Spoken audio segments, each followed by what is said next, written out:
T minus 40 seconds.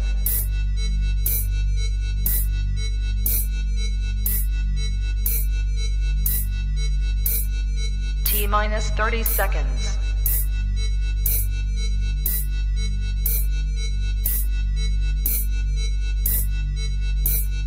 T minus 20 seconds.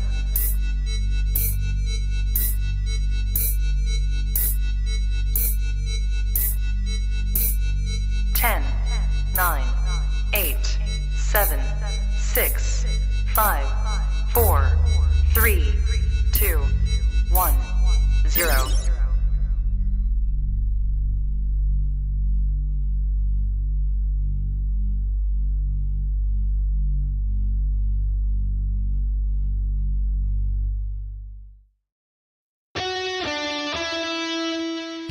Welcome to the Play It By Ear podcast.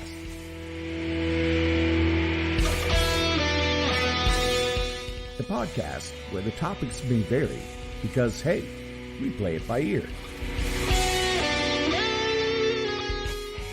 And now your hosts, Eric Fiskus, Brady Liming, and Todd Griffin.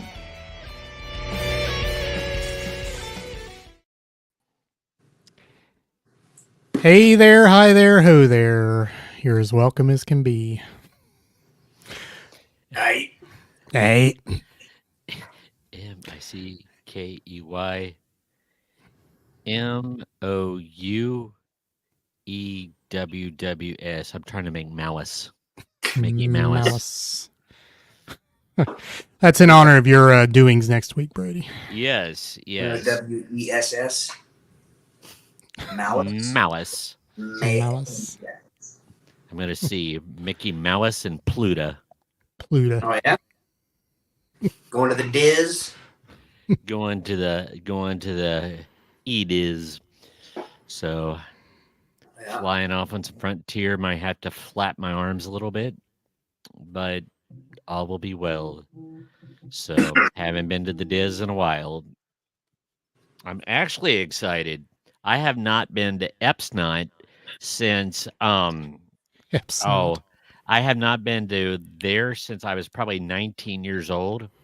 And what Wow. I'm excited about, hi Savannah, by the way, the Silver Ball, which is the centerpiece of Epcot, used to be Journey into like communications. And you'd go through the ball, it was like the history of communication. And there was a spot I can remember being like 14 years old. In the future, people will talk to each other using computers. Well, They how will have about that? phones that they can hold in their hand. So I'm kind of curious to see what they've done and how they've updated some things. And 14-year-old, you said the hell you say. No, Right. impossible. Talking gibberish. You mean to tell me I'm going to have a phone about the size of, like a card that I can hold in my hand and watch movies? No. What you say, bull snot. Say it again, bull snot. Pile what? Bull snot. All the heck you say. Boop, boop, boop, boop, boop. Brady is the only one I know that is more excited about flying than he is actually the Disney part of the vacation. Flying is abhorrent in every single way. Well, I will say I'm looking less for it because I've flown into Orlando before, and it's kind of a big airport. I mean, it's kind of like it's an international airport for the obvious reasons. So I don't worry about flying into it, but checking in at Orlando was not fun the last time. So I don't think CBG will be bad on a Friday at 5, I think I get to board at 5:30 or something. So when we went to Disney, which I guess it's been, 2015 or 16, something like that. And when we left, we're like, well, we're gonna be back. We're gonna come back. Not next year. Try to come back every couple years. Haven't made it back yet, but I know I priced the exact same trip like a few years later, probably 5 years later, and it was damn near double of what we had. Yeah. For it. Yeah, they got you where you wanted. The mouse is a what do you call it? Demanding taskmaster on the old walleye. Yeah.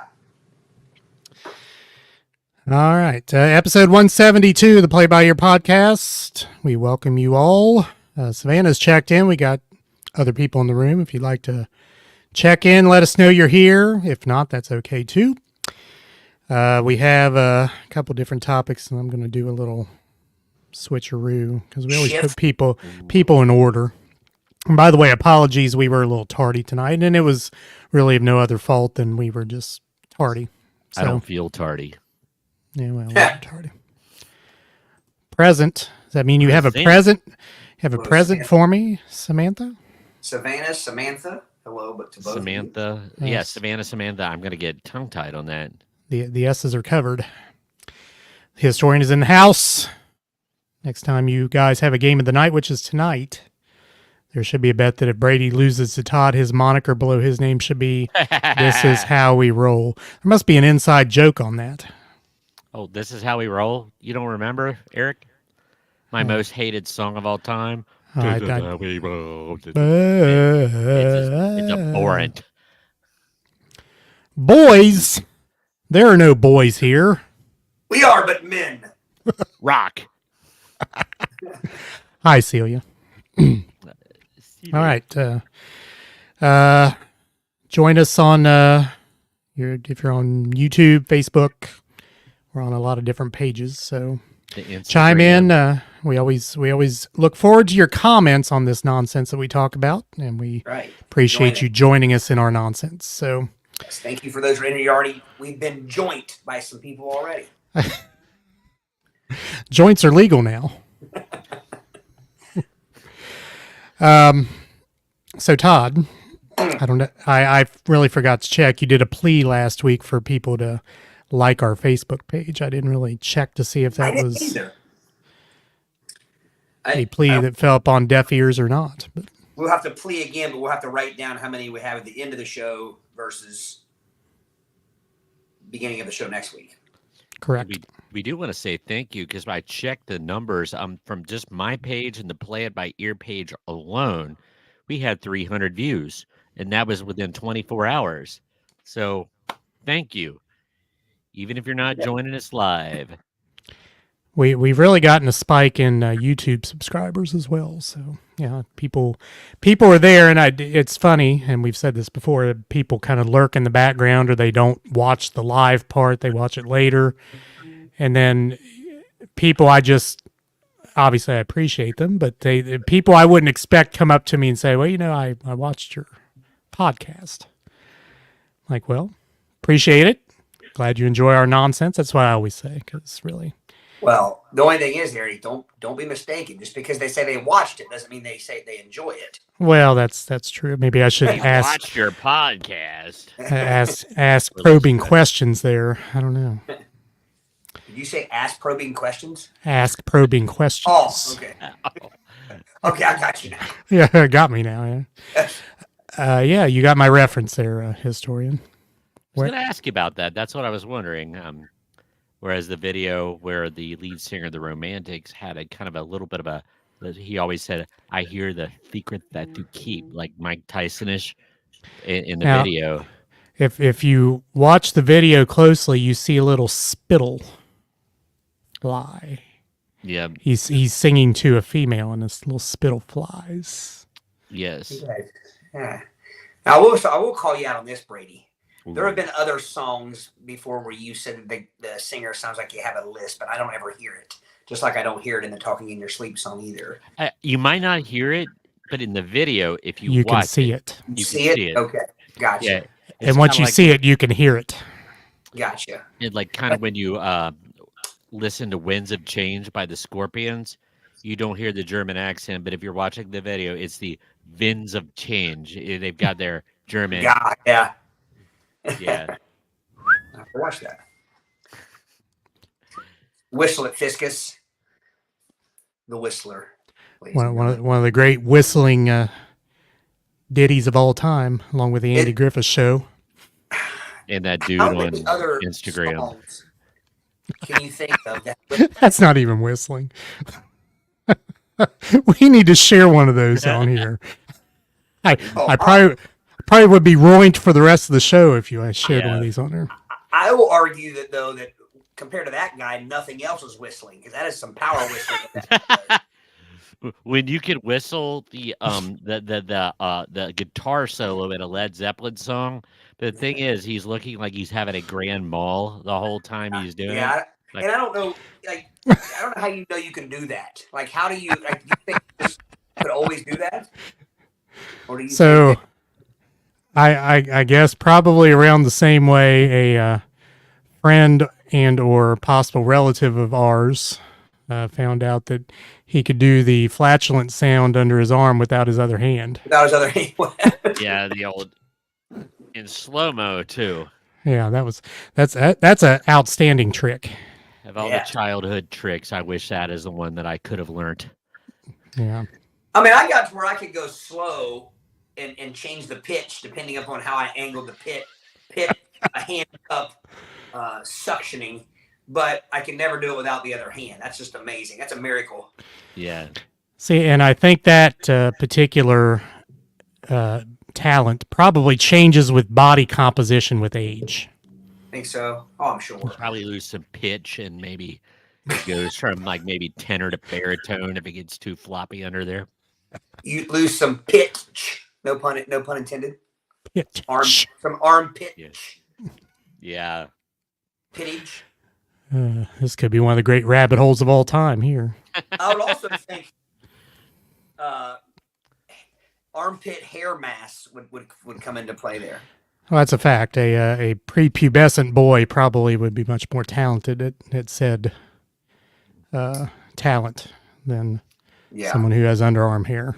If he has a smoothly shorn pit, it just like, and like I said, if, for those watching at home, instead of doing this, he could just do this.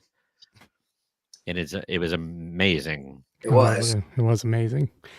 And probably, thinking back, he probably was a prepubescent boy at the time. So Yeah, I was thinking, I didn't think so, but I might be wrong. I'm trying to remember back of. I mean, I can't say back when I would have thought that was funny because I would think it were funny if I were watching it right now. But I was guessing. I'm laughing just thinking about it. Every bit of mid-teen. See, we were not together in the same room after elementary school, so we kind of lost touch as to when that talent changed or was not utilized as much. Maybe now some of us are possibly related to this person, so some of us may have some further knowledge of said talent being used beyond elementary school. I wonder if you could do the same thing with your knee pit, the back of your knee. I don't know why you couldn't with the right amount of Torque. and Torque, tackiness. pitch, and yawl. Yeah. With the right grip and just the right amount of stickiness, moistness. Jimmy Buffett is with us. Yeah. Hey, Corona. Good. Hello. Thing All one right. from the band Thing 1, Thing 2. If you're listening, go check them out on Facebook. Give them a follow. Very cool. We've gotten quite a few viewers from the music scene in Cincinnati. Yeah. Thanks to Vinyl Countdown. Yeah, good people out there in the music scene in Cincinnati. Are we ready to get back on the? I lost you back. If we have finished our discussion of underarm pit sounds, yes, then we're ready. Well, I can't promise that, but we can at least push it aside for a minute. We'll probably get back to there eventually. What we have here, gentlemen, is we have one of the largest brackets we've done on the program. The TV Sitcom Championship, very generic, no fancy names, just the TV Sitcom Championship. And we have 4 regions, A, B, C, and D. And we finished the first round only, right? So we are getting ready to start the second round. We'll go to the A region. And I'll try to look back and get the seeds. We have number 16. So first off, right off the gate, we had an upset. We had a 16 seed Modern Family beating out the number 1 seed Friends. The most major of upsets. I think that's the most major of upsets. Absolutely. Well, So anyway, seating wise, although I think Modern Family was grossly underseated, but Mhm. yeah, I do too. So we have Modern Family, the 16 seed, versus the 8 seed, That 70s Show. All right. Tough matchup. I think I'm still going with the Modern Family. Modern Family made me laugh harder. There's nothing wrong with That 70s Show, but I think Modern Family provided me more guffaws. I will go along with that. And I love the nostalgia of That 70s Show, but for laugh value, which I believe, again, I guess everyone has their own take on what a sitcom bracket or how a sitcom bracket should be decided as far as matchups. My ultimate, I guess, deciding factor is the calm part. Does it make me laugh? And how much does it make me laugh? You make me laugh. Yeah, I'd say Modern Family does that more so than That 70s Show. I agree. He's torn. Well, because I read from That 70s Show, I like over any character in either show. However, I found some of the characters annoying in That 70s Show. Not a Fez fan at all. I mean, didn't really find him funny, and he annoyed me. That man was a Lothario legend. He dated many a starlet. Like, he had an impressive track record. IRL. Fez? IRL. I'll go Modern Family. In real life. Oh, yeah, gotcha. Yeah. Look at Eric using the hip terminology. What are you, a teen? Is it hip? Is that still hip? I don't know. I've not heard that one yet, so I thought you just invented it. I mean, you two are the ones that have teenagers at home. I really wouldn't know, but I've never heard it, nor have I used it. But that usually, if I don't use it, that definitely means it's hip, because I don't usually use hip terms. All right. Comes in with 70s Show. yeah, I'm James. going Modern Family, by the way. Yeah, I've got 3 Modern Families, 4 Modern Families with Savannah, actually times 2, her and John. Samantha Modern Family, the historian Modern Family, because Fez annoyed him. I was annoyed by the fact they called him Fez, but it was Fess. He should have been called Fess. Fez. Foreign exchange student. There was no Z there. And again, James with the lone 70s Show vote. Anyone else want to vote? I literally just got that. The Fez. I didn't realize that's what. You were today days old? I was today days old. Well, how about that? Okay. Well, I learned you something today. You did, and it's good to see that Chris and I agree that Fez was annoying. Yeah, he was. So Modern Family will move on. All right, MF. Well, The line got smaller. I can't fit the whole thing on there, so it's MF. All right, gentlemen and ladies. We have the number 12 seed, which, by the way, the 12 seed in the first round beat out a very, in my opinion, overrated Mary Tyler Moore show. No, I'm sorry. It beat Taxi. There was another upset. The 12 seed Sanford and Son beat the 5 seed Taxi. those should have been reversed. Well, I mean, should have beaten Sanford and Son? what?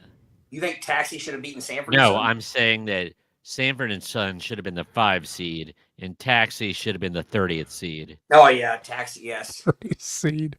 Yeah, Taxi wasn't that bad. it didn't send me when I was a Ute. I didn't. It looked grimy. I just didn't. Of course, we're talking about Sanford and Son, which takes place at a junkyard, but It was MASH in the city. Yeah. Taxi. do I have the theme song right? Was Taxi? Woo, woo, woo, woo, woo, woo, woo, woo, woo, woo, That is correct. Yes. Yeah. Yeah. So who all was in Taxi? Tony Danza was in Taxi, wasn't he? Tony Danny Danza, DeVita, Judd Hirsch. Andy Kaufman, Yes. Abe Uh, Vigoda. No, Abe Vigoda um, wasn't in it. No, he was in Barney Miller. And Fish. Rhea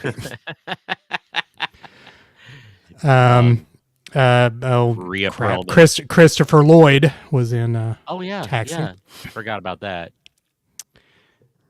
All right. So let me say the matchup. I probably should have started with that. So again, we have the 12 seed Sanford and Son that beat Taxi to get to the second round versus Welcome Back Cotter, 13 seed that beat the 4 seed Mary Tyler Moore.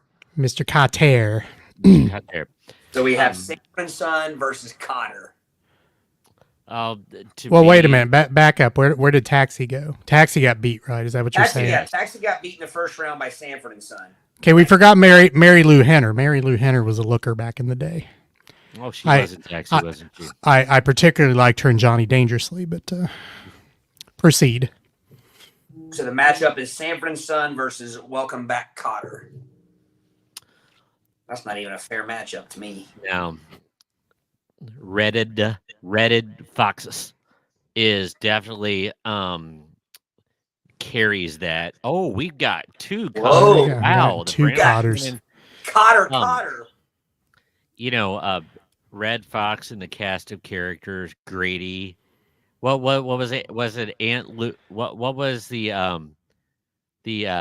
curmudgeonly older aunt that he always was ragging on? What was her Yeah. name? I forget her name. Yeah, They were Aunt always Esther. fighting. Aunt Esther. Esther, that's right. That's right. Yeah. A good old I'm line. going Sanford and Son. Just if you want to count the vote. Yeah, I'm going Yeah. Sanford and Son myself. Based on his theme song alone, carries it. I agree with that. I believe Cotter in its original form was pretty good. Then they started getting too John Travolta centric. Yeah. The more Vinnie Barbarina, and yeah, it just kind of fell off for me. But so we got 3 Sanford and Sons with us, 2 Cotters with the Browns. Sanford and Son, Samantha, Sanford and Son, James, John. Welcome. Are you voting, John? or you're just giving us information there with Aunt Esther? I think he was answering Brady's question about who the lady was. Yeah.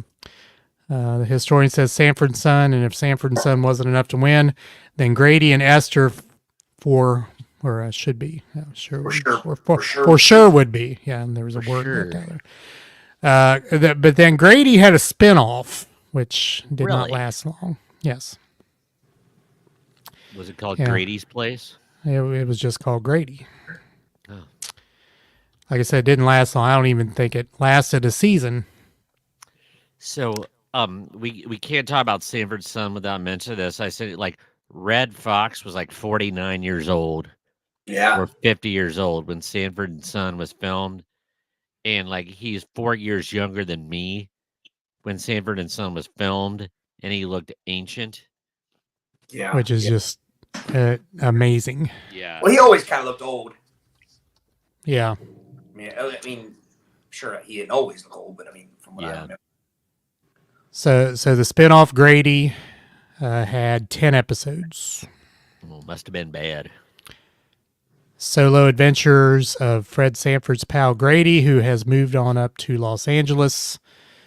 And Grady, I believe, is the only person from Sanford and Son who was in that show. Probably why it didn't last long.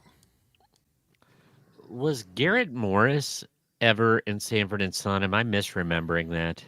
I don't You think don't he have to was look it up. Is it rattling around your gourd any? No. I'll have to look that up. no. Saturday Night Live alum, Garrett Morris. So, anyway, I think Sanford and Son's taking it. they have Yeah. it has been tooken. It has been tooken, so let it be took. In All right. Next matchup, we have the 6 seed Happy Days, which defeated the 11 seed Community, versus the 14 seed South Park that defeated the 3 seed Parks and Recreation. Which I gotta say, the South Parks and Recreation just had an unlucky draw in the first round to go against South It Park. did. Or I think it would have gone. But I prefer Park and Rec over Modern Family, easily. Never watched it. Oh, You would like it. you would like it. This is the unfortunate thing where something from my childhood is going up against one of my all-time favorites, regardless of era. So, I mean, what are we on? Like 26 seasons of South Park, something like that. And it's still incredibly relevant and funny, and I still laugh about it. So, sorry, Fonz, but I'm going South Park.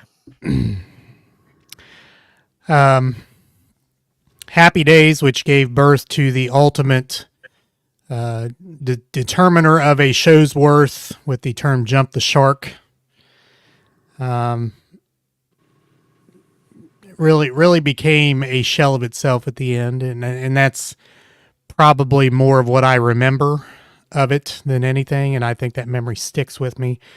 South Park is just it's a juggernaut. South Park certainly is my vote. And South Park just one of those shows that gets away with things, and you have no idea how they get away with the things they do. But Yeah. they do. Talk about being, non-cancelable. Yeah, Those guys are pretty much. I loved Happy Days until I found out that the Fonz was a phony in real life. or he's a great actor. And Henry Winkler has been disappointing me since. In fact, I put him in the Richard Marx category. But here's the thing, though. He's got everybody fooled. Henry Winkler has everybody fooled that he's some nice guy. I don't think he is. So, Agreed. that has nothing to do with my vote. I just think South Park's better. Well, But that has a lot to do with, when you're heroes. I was disappointed to find out that the leather jacket was brown instead of black. That's the first great disappointment of that. And then Started out being a fabric jacket. really, Yeah, it almost looked like a members-only jacket, honestly. Yeah, it was a fabric jacket because a leather jacket was seen to be a gang symbol. So he could only wear the leather jacket in the first couple years of the show when he was riding the motorcycle. So they put him on the motorcycle. Like he would walk the motorcycle into Arnold's just to wear the jacket. And so how do you go from, like, you talk about the opposite of typecast? I mean, he plays this tough, don't mess with this guy, biker, slick back hair, leather jacket, to literally every other role. He's been nothing like that. I think he's closer to the Coach and Waterboy than the Fonz. Yeah, I do too. yeah. Was it him and Terry Bradshaw about causing an international incident at the DMZ at North Korea-South Korea border where he accidentally stepped too close? He dropped something and he about got capped by some North Korean soldiers. Well, I think I shared, and don't get me wrong, I say this half jesting, half in jest, but I saw a video where somebody posted of him like at a post office. I think I shared this a while back. And again, any of us on any given day could happen to us. Maybe not. And he kind of, there's a guy in the door, and the guy's kind of like, apparently he thinks he's in his way. He kind of like bumps into him, or kind of gives him the, like, basically, get out of my way, you know who I am. And then when the guy doesn't, like, Fonz instantly turns to the person like recording and plays the victim. Like, hey, did you see what this guy did? He turned around and went, hey. Yeah, I mean, had he done that, that would have been cool. But instead, he whined and said that this guy basically bumped him and all this and that stuff. And it was Fonzie who basically thought the guy should get out of his way. I say Fonzie. It was Winkler who thought the guy should get out of his way. And I don't know. I'm just like, come on now. And Winkler's only like 5'3" or something. He's not a very large guy. Yeah. He's a weeman. Weeman. All right, so we have 3 South Park votes for us. Savannah and John both vote South Park. I believe John is the lone Happy Days vote. James South Park, Chris South Park, Samantha South Park, and Chris thought us sour about that jacket being brown. And Winkler probably hated his character in Here Comes the Boom. I like that movie though. John Barney, welcome. He chimes in with South Park as well. Pretty much ran away with it. Yes, it did. Stick that in your pipe and smoke it, Winkler. All right, next up, and this finishes out the A region. We have number 7 seed Martin that Martin. defeated a 10 seed Bob Newhart show. Going up he against, just passed away. in my opinion, a bad call from the first round. Andy Griffith that defeated a strong Night Court somehow. So Martin versus Andy Griffith. I mean, I can care less. Or I couldn't care less. How's that? Yeah, you couldn't care They're going less. to drag you up to Mount Pilot, Todd. Huh? They're going to drag you up to Mount Pilot and whoop you. Yeah, I'm still sore that Night Court got beaten by Andy Griffith. Ange. Come on, Ange. That was one of the things I never understood about that show. So his name in the show, his character's name was Andy Taylor. Yet Barney Fife would call him Ange, which to me meant a portmanteau of Andy Griffith, Ange. So I don't know where that came from. It always bothered me. It was always like nails on a chalkboard. Yeah. That being said, I think I'll say about Andy Griffith what I said about Andy Griffith the first time. Andy Griffith is nostalgic. I don't know if it's funny. It's slightly humorous, maybe in some situations, but Well, to be fair, this is not a just funny or a comedy bracket, so that doesn't lose it any points even if it's not funny. yeah, well, I mean, it's a sitcom bracket, so it's got to be a little funny, right? Yeah. At least got to have some situations in it. Well, it has plenty of situations. That's true. Yeah. Again, what I was getting at is you also when you're crossing decades, what was funny in a sitcom back in in the Andy Griffith days versus what's funny now is just hard to compare. So you're right. You got to put some other thing. I think the classiness of it or whatever comes into play there. Yeah. Yeah. And Martin was okay, but it just didn't bring the house down on me. I didn't love it. I didn't love it. It was okay. But, and like I said, I'm not a huge Andy Griffith fan, but I also know, Andy Griffin is an American classic. Did you say Andy Griffin? He did. Yes, I did. Andy Griffith is funnier than Mary Tyler Moore or Yes. Welcome Back, Kotter or Taxi. Yes. So I'll give it Or that. Barney Miller. But it's not funnier than Night Court. Chris is staging a A coup coup. here.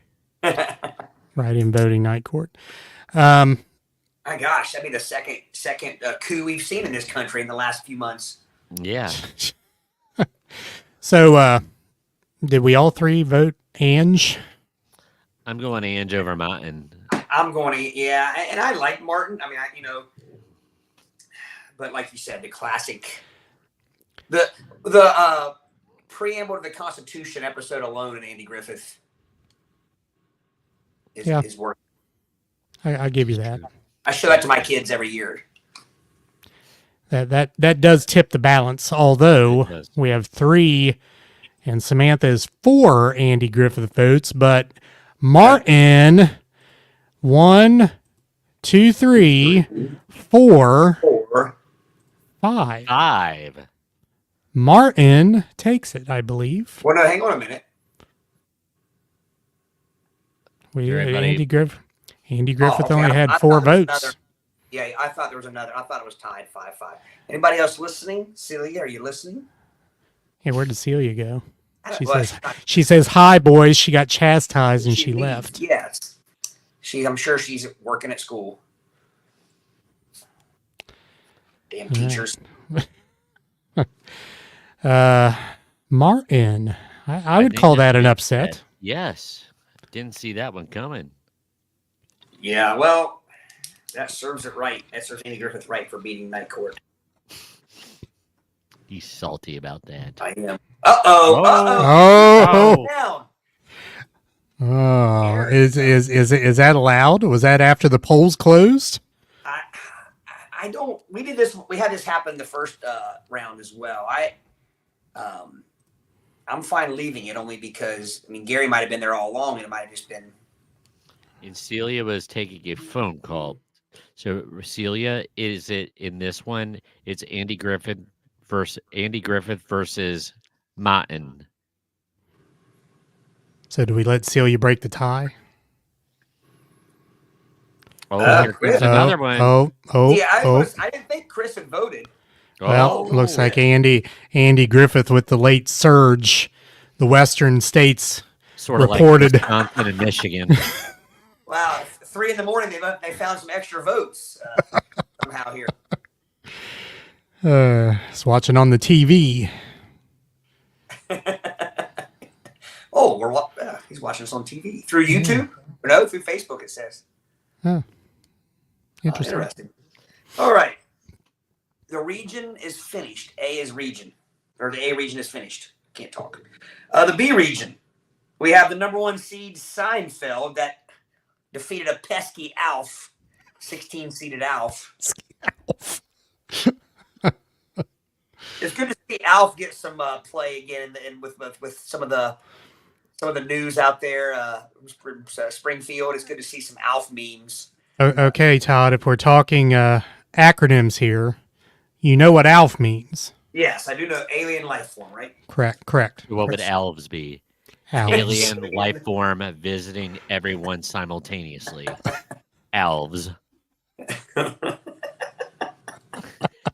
I just pulled that out there.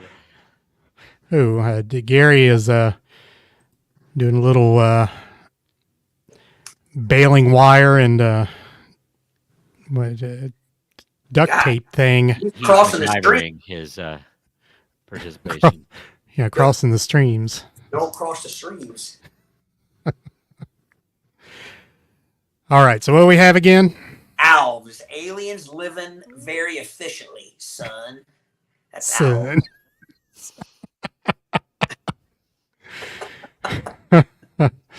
All right, we have. I'm still bitter about Seinfeld beating Alf, but Seinfeld versus Full House that narrowly defeated The Good Place, and I'm sure there are some people that are still a bit sour about The Good Place getting defeated. I've not looked that up yet. Elliot, our listener Elliot, or Eastwope as he goes by, he's still like, dude, you got it. He's been, have you watched The Good Place yet? Have you watched it yet? He is a very firm believer in that show. But at any rate, I got to go Seinfeld. It's one of my favorites of all time. Gary, that would just be crazy. He's thinking about pulling it up on his phone if he needs to go to the other room. So you can get his. First will explode if he does that. So you can get a vote in an efficient manner. Right. Full House.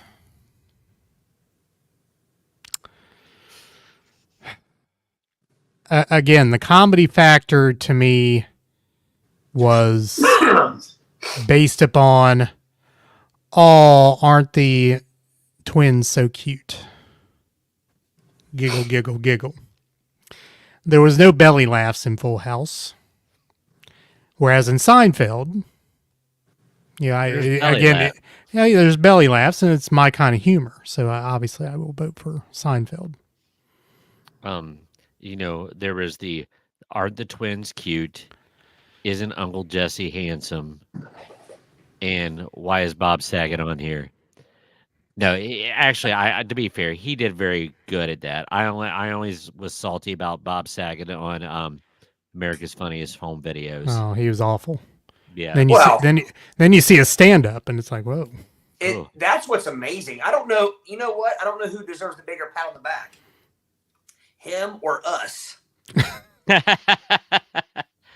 True. I mean, the way he kept it TV 14 on Full House and America's Funniest Home Videos, or the way we keep it TV 14 on the Play It Brand podcast. We are pure as the driven snow. We are never. We are we're a few Bob Saget's. We got a couple Bob Saget's on our hands here. We're on the Saget plan. All right. Todd, did you vote? I did not. You know, this is going to sound completely nonsensical, but I got to go a little bit also by crushes, and I had no crushes. Jodie Sweetin. No. What's her Candace. name? Candace. Jesse's wife. Oh. Joey's. Or Uncle Candace Jesse's Bure. Oh, No. no. No. What was her name? I know who you're talking. The dark-haired one. Yeah. One who got in trouble here a couple years back for greasing the palms of colleges for her kid. University of Southern California. Yeah. Which, by the way, if any of us would have done that, we would still be in prison. But of course, the people that did that were. But I'm not going to be bitter. I'm picking Full House, though. I'm picking Full House. Because Lori Loughlin. Lori There Loughlin. you go. There you go. I had a big crush on Lori Loughlin. But she'd be perfect now. But I did not think Full House was overly funny. Are you frozen? No, No. Brady must have popped out and popped back in. Yeah, something happened because I got twisted around. Yeah. But anyway, what I was saying is, it's no secret that I always thought Seinfeld was overrated. Much like Friends, I put those in the same category. Except I think Seinfeld's funnier than Friends. Yeah. But I'm going Full House. Full House. I mourn Seinfeld's loss because like there was a void in my watching habits. Like it amused me till the end, although I did not love the final episode. But I could still sit. For Pete's sake, my mom still watches reruns of Seinfeld and cracks up like she just saw it the first time. What's are we counting them up? Yeah. So we got me and Brady said Seinfeld, right? So we got 2 Yeah. Seinfelds and a Full House, 3 Seinfelds from the historian. 3-2 was Samantha's Full House vote. Celia says she doesn't like either, so she will You have to abstain. Are we going to let her abstain? Or are we going to let her get away with? Courteously, yeah. Let's see. Full House takes the lead with 2 from the Browns. Seinfeld ties it again with Gary because he says because. Gary says we're pure as the driven on snow. That's probably more like it. John also waffling, didn't like either one of them. And several people chiming in with the Lori Loughlin answer to the question. Super Dave. in the Super house. Dave! Don't What's get up? ahead of us, Super Dave. Yeah, thank you. Thank you. There you go. So Seinfeld. Celia holds her nose and votes Seinfeld. Yes. As does Super Dave. Much like So in it's, 2000, in the year 2000, she held her nose and said, "I do" to me. and she's been saying, "Why did I?" ever since. She's been holding her nose ever since. Well, probably because she needs to. All right, gentlemen and ladies. Next up, Super Dave must have sensed it because we have Three's Company. Hers and hers and his.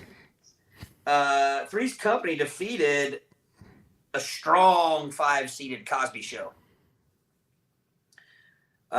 Three's Company versus Frasier. Frasier beat a weak Murphy Brown. Oh. Murphy's Brown. Talking about not funny. Yes, terrible show. So Three's Company versus Frasier is the matchup. That's rough. I almost wore my Regal Beagle shirt today. I loved it. I saw a meme one time. It was John McEnroe at Wimbledon, Tom Brady in the Super Bowl, and Larry at the Regal Beagle. So legends. Three's Company was just funny. It is what it is. It's very physical comedy and goofball comedy. Nothing wrong with oh, what's it facing again? I'm sorry. Frasier. Yeah, I liked Frasier, but Three's Company made me laugh harder.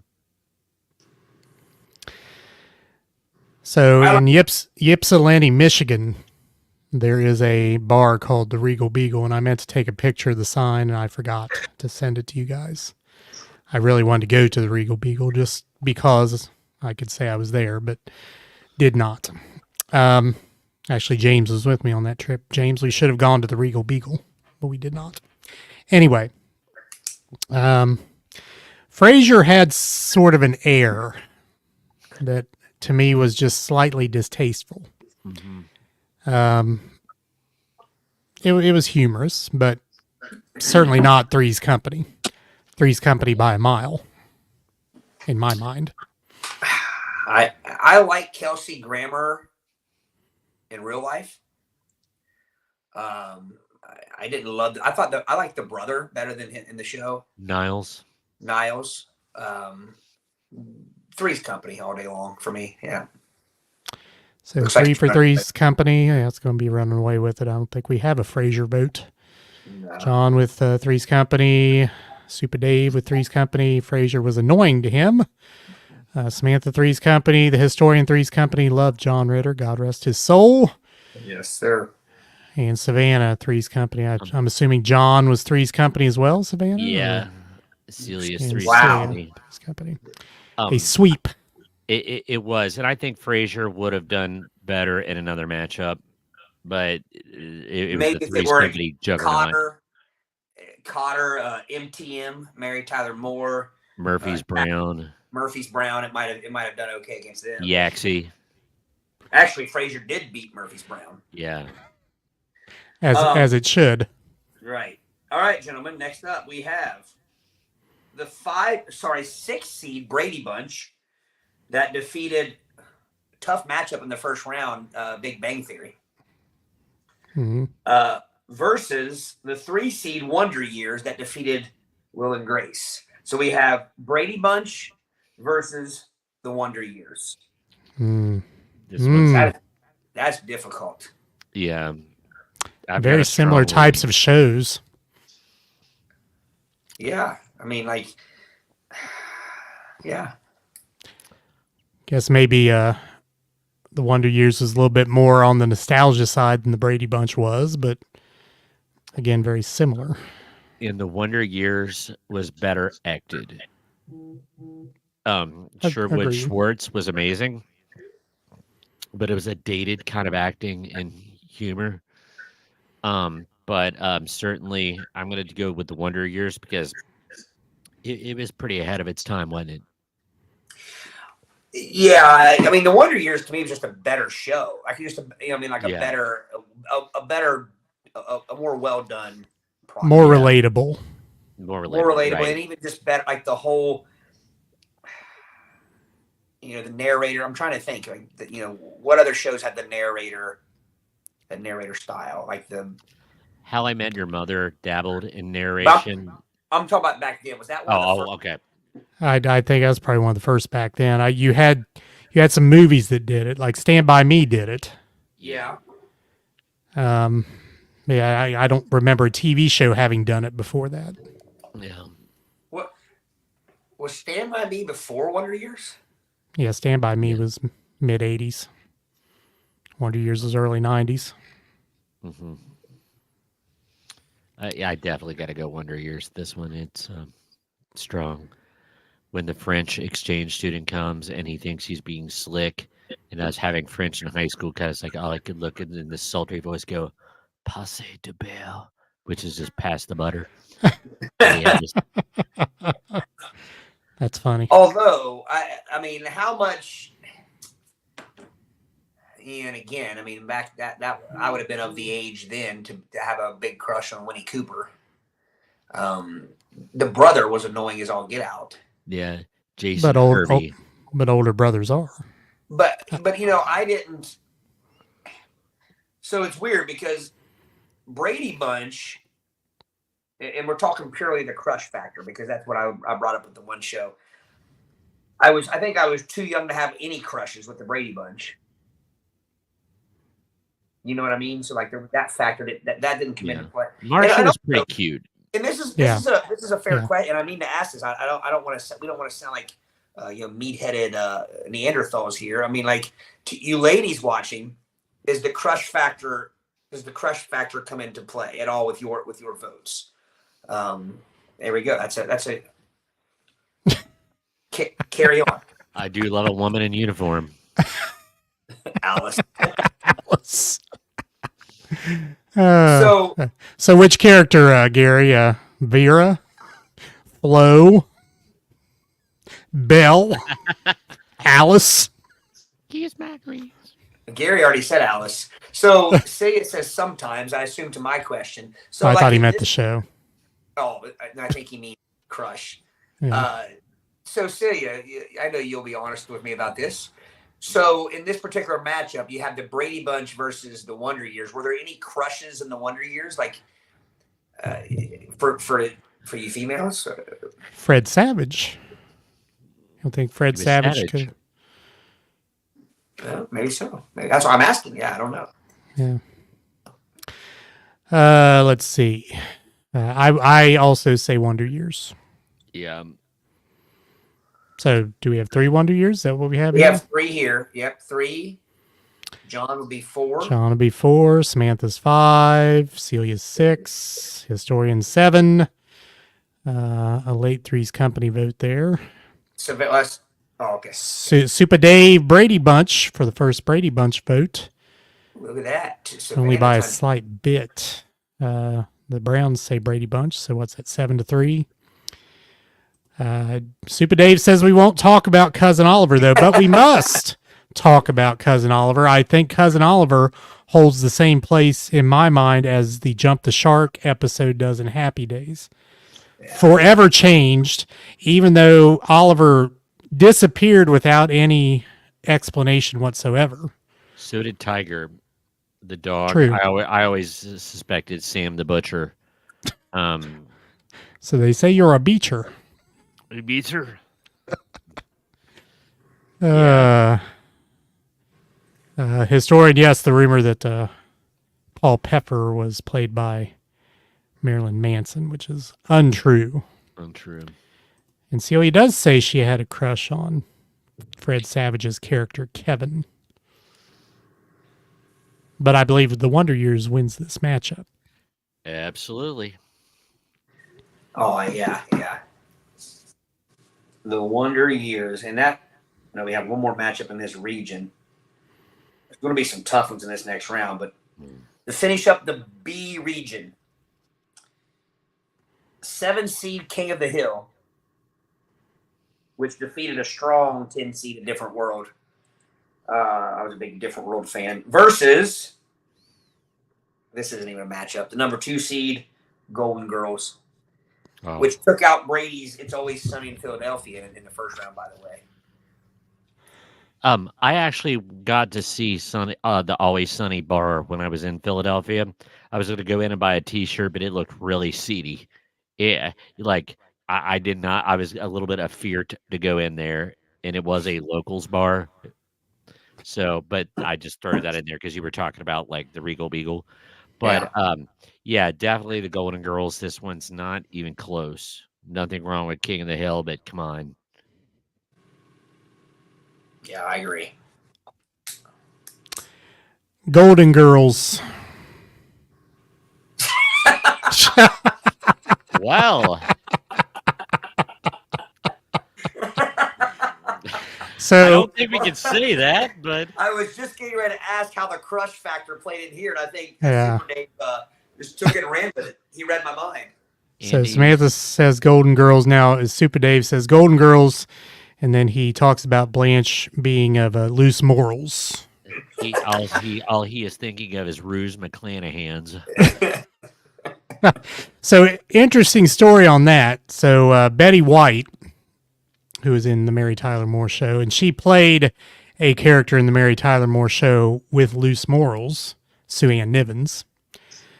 So they both get cast in the Wonder Years, Golden Girls, and the producers actually wanted Betty White in that role that Blanche had, Blanche Devereaux, but in that Blanche role, I should say. But Betty White didn't want to get typecast in playing that type of character, so she went with the opposite end of that spectrum with the other characters. So, again, a little interesting side note on that. Yeah, I can't imagine. I can't imagine the Betty White as the temptress vixen, type. That, But she was in Mary Tyler Moore. Yeah. I don't think Well, I've seen a whole episode. So of that's Mary Tyler interesting that Moore. they gave Betty White the choice in that. You know what I mean? That shows some star power right there when you can just kind of. Oh, yeah. Well, and honestly, in that grouping, I don't know. I don't know if her and B. Arthur were on the same plane there. I don't know if one maybe was a little more star power than the other, but they were pretty close. Well, they weren't going to give the vixen role to B. Arthur, rest her No. soul. No, they weren't. These are She was a handsome woman. Yes, she was. Let's see. Did we all three say Golden Girls, right? Yeah. yeah, Okay. by far. I only Yeah, see one King of the Hill vote. King of the Hill, vote by Gary, but John, what yeah. John? Well, no. John said King of the Hill. Hey, Richard. Hello, Richard. See, Yes, you yeah. know when you use the dollar sign, nobody even knows what you're saying. See, a way to keep it clean. Samantha says, rumor has it that her and Betty did not get along. I don't believe that was a rumor. I think that was truth. Who? Betty and B. Betty and B. Betty and B. Yeah. I think they patched things up later on, but on the show they really didn't. Yeah. So Golden Girls is yeah. Golden Girls is going to be hard to beat. Yep. It's number 2 seed in that bracket. All right, moving over to the C region, we have number 1 seed Simpsons The Simpsons. versus number 9 seed Home Improvement. If you want to know how these two got here, the Simpsons beat the IT crowd or the IT crowd or however you pronounce it, and Home Improvement beat How I Met Your Mother.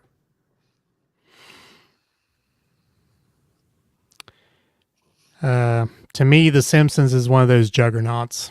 Mm-hmm.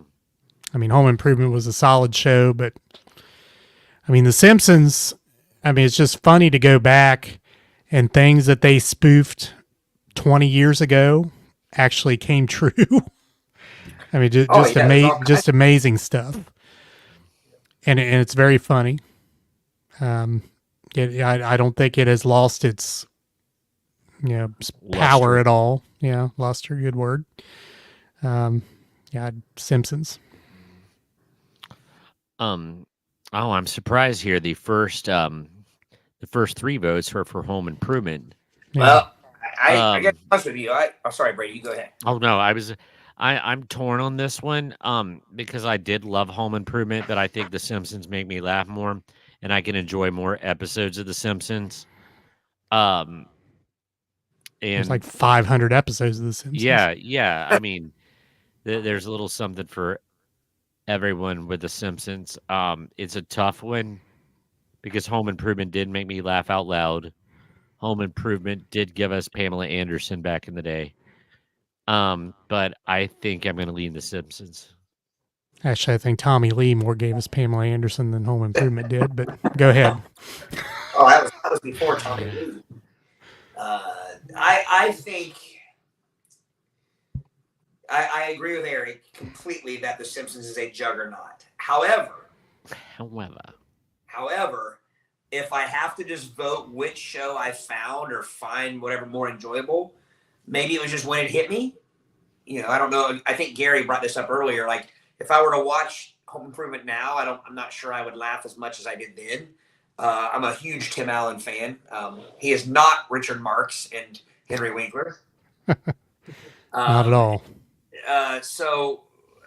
But there were just so many things about that show I like. Now, I will say this.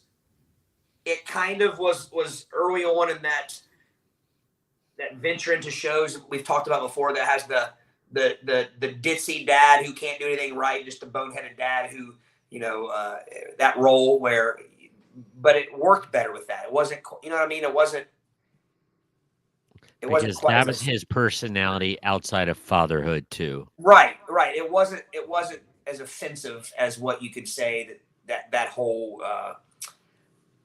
overused kind of premise became. Tired, old. Yeah. Premise. The Pamela Anderson factor, and the next one, the one after Pamela Anderson, comes into effect there. I liked the mom. I'm not talking like crushes. I just liked her, Patricia Heaton. Yep. I think it's her name. I don't know. No, that wasn't Patricia Heaton, was it? I think She was in Raymond, wasn't? Yeah, she's in Everybody Loves Raymond. Well, let me look that up. No, I'll look that up while you. You're right. Patricia Heaton was in Everybody's Raymond. Patricia Richardson. Yeah, Right. one of those Patricias. I'm going Home Improvement, fellas. Home Improvement. And I'm proud Right. to see Home Improvement putting up such a good fight here against a juggernaut. I was gonna say, Home Improvement might have won. Me and Brady say Home Improvement, so that's 2-1 right now. Oh, 2-2, We said Simpsons, Eric. or Simpsons. I mean, yeah, we said Simpsons. Todd said Home Improvement. So 2-2 with John's vote. 3-2 Home Improvement with Richards. 4-2 Home Improvement with Samantha's. 4-3. Super Dave says Simpsons. 5-4 Simpsons with the Browns. 5-5 Home Improvement with John. And 6-5 Home Improvement with the Historian. Ooh. Huh. Oh, wow. We do not have a Celia vote. We do not. Nor do we have a Gary vote. Correct. Gary, you have us on like 5 different apparati. You can certainly squeeze in a vote. Yeah. Run to the room that your device is in that you can type in a vote. Vote on your smartwatch. I look good on a smart. I have to argue. I look the best on a smartwatch of all those devices. Because of the small screen. Yeah, exactly. Yeah. All right. No votes rolling in here. We'll have to call the upset. Hang on a minute. Who else? So. Oh, Home Improvement. Oh. Right.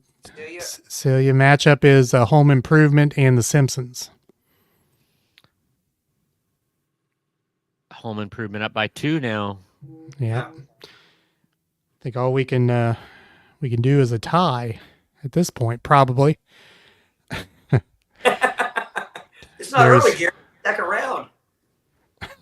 So say we're in the last round, aren't we? Yeah, well, No. Gary abstains. We haven't allowed abstentions, have we? I don't think we did. Stand on your morals and vote.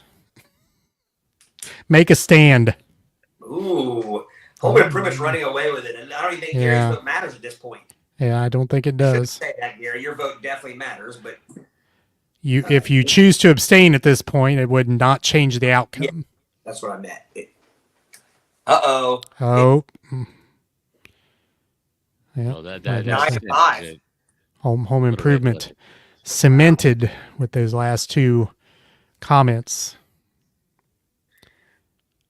Jonathan. Mild upset. So what were the seedings on that? Home Improvement was a 9 seed, and The Simpsons was a 1 seed. Wow, 1 seed Man, goes down. You got to watch those 8-9. They are. They Yeah, can- well, They can the jump up. 8-9 was Home Improvement versus How I Met Your Mother, which was a tough matchup. Yeah. Well, but either one coming out of that, you got to watch that Right. 8-9 against the 1. Right. Gary finally votes. He abstains no longer, and he says the Simpsons. So that makes it 9-6. Home Right. Improvement. Next matchup. The 5 seed, Everybody Loves Raymond, versus the 13 seed, Bewitched. And I find it interesting. So Everybody Loves Raymond defeated a 12 seed, Living Single. No shot there. But Bewitched beat 30 Rock. 4 season. So on this day, we're talking about Bewitched. Erin, what was her last name? Played Was Tabitha. Montgomery. No, played Tabitha. Today is her 60th birthday, if you want to feel old. Oh gosh. I'm going Raymond with this one. I'm going Raymond. Bewitched, I watched as a kid. It made me chuckle, but Raymond was funnier, more relevant to me. It just feels right. Come on, Durwood. Erin Murphy was her name, by the way. Oh, Is her name. I will also say Raymond, and I probably for the reasons that Brady said as well. Yeah, it's easy for me. Everybody knows Raymond's my maybe top 3 shows ever, at least easily top 5 sitcoms. So. Oh, well, now, John, Paul Lynde. I mean, how could you not like Paul Lynde? I favored Paul Lynde more on the Hollywood Squares than Bewitched, but Got Paul Baby? I baby. favor him as Templeton on Charlotte's Web. well, there's that too. But Templeton, Templeton. the old man. Interestingly enough, Paul Lynde was from Mount Vernon, Ohio. Really? Really? Yeah, kind of an odd place for him to have come from. Yes. There's hope for all of us. All right. I'm gonna put Raymond down. It's going to run away with it. Yeah, we got one Yeah. Bewitched vote from John, and everyone else loves Raymond. That's right. It's not Are we- called Everyone's Fond of Raymond. I guess we'll wait a minute though. We should be fair. It might Yeah, Bewitched might have a a surge surge here. from the Western Poles, and there you go. There's one. Ah, Samantha. Someone named Samantha would vote Bewitched. How about that? Yes. E Swope says Raymond. Raymond. What about the wife? She abstaining? And I'm Hopefully not for sure- you. I'm sure Eastwope's son has really probably not watched either, so I don't know what Aiden's going to have to say about this. Well, everybody loves Robert. Everybody loves Yes. Raymond. He did. Robert made the show. Yeah. Well, Peter Robert- Boyle. Peter Boyle. Dad, yeah, the dad Yeah. was, and the mom. She was funny too. Peter They were Boyle was low key underrated. Very much so. I mean, he's a talent. Well, and But- we talk about this. We've talked about the Archie Bunker thing before, and how obviously there could not be an Archie Bunker on TV now. You know what I mean? Right. At least not as a quote unquote good guy. But Peter Boyle and everybody was as close as you could be, but not. You know what I mean? He was not so much with the race type, but he was very much I don't know what to call it. He was pretty much a wear the pants in the family type of. He was a curmudgeon. Yeah, he was a curmudgeon, but even kind of the way he talked to, he talked. It was the opposite, because Ray was like a buffoon who was constantly. His wife was kind of the straight faced, putting him in his place all the time, and the mom and dad was kind of the opposite. Right. But I think that's why it worked, because you had that balance. Yeah. So I'm writing Ray down. Yeah, I think we can say Raymond. Do yourself a favor, speaking of Paul Lynde, go to YouTube and just type in Paul Lynde Hollywood Squares, and you can get 13 minutes of Paul Lynde. I mean, just hilarious. But the thing was, on Hollywood Squares, those little quips that they made were pre-written. Oh yeah. Really? They were pre-written, but they were not connected to the question, because you can't give them the question beforehand. Well, that makes sense. Yeah. So they would That's just they'd give them a list of quips and then give them the question. So they had to, go through and then Their deliver. quipology and Yeah. deliver it. Yes. Interesting. So, speaking of, how about are there also can you go watch some Shadow Stevens highlights? Oh yeah. Hawaii. Hawaii. Next up, speaking of Archie Bunker, All in the Family, the 6th seed, which defeated the 11th seed Growing Pains. Groin pains. Oh, I'm Versus sorry, Aiden. versus the 3 seed Fresh Prince. not even close in my opinion. Like the way Glenn Miller played. Songs that make the hit parade. Guys like us, they had it made. Those were the days. You guys should dress up like Archie and Edith for Halloween.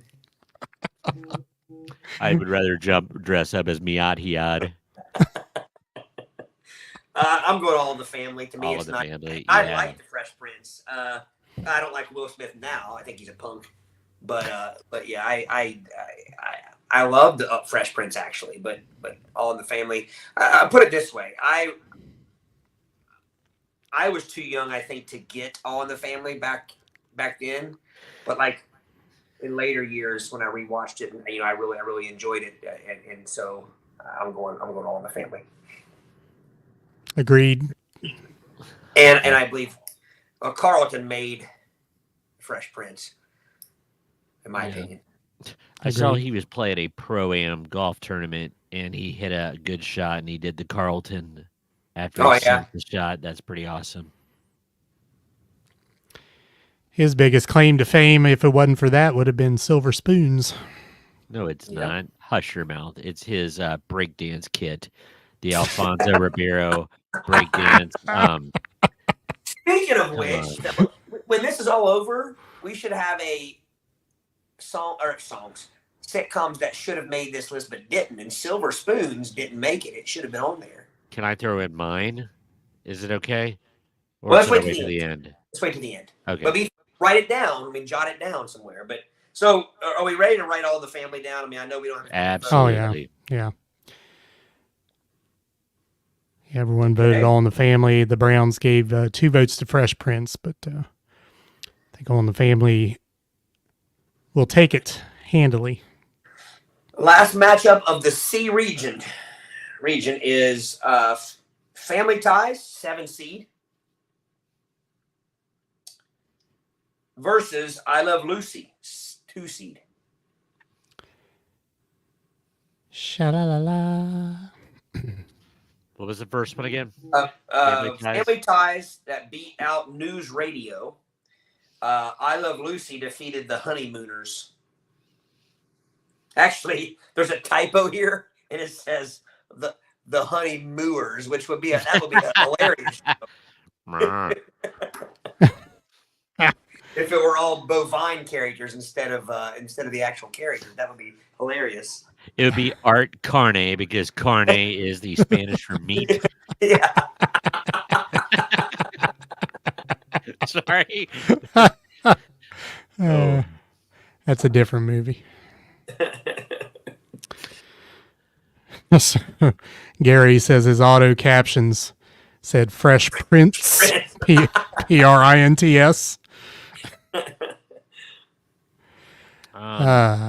Oh, This is Family rough. Toes. That's on a different channel, Chris. I am probably, you know what? I'm probably going to go against the grain here, but man, I really found I Love Lucy funny. I liked Family Ties, but it could be a little bit serious at times, I guess. More on the situation, less on the comedy. Yes, yeah.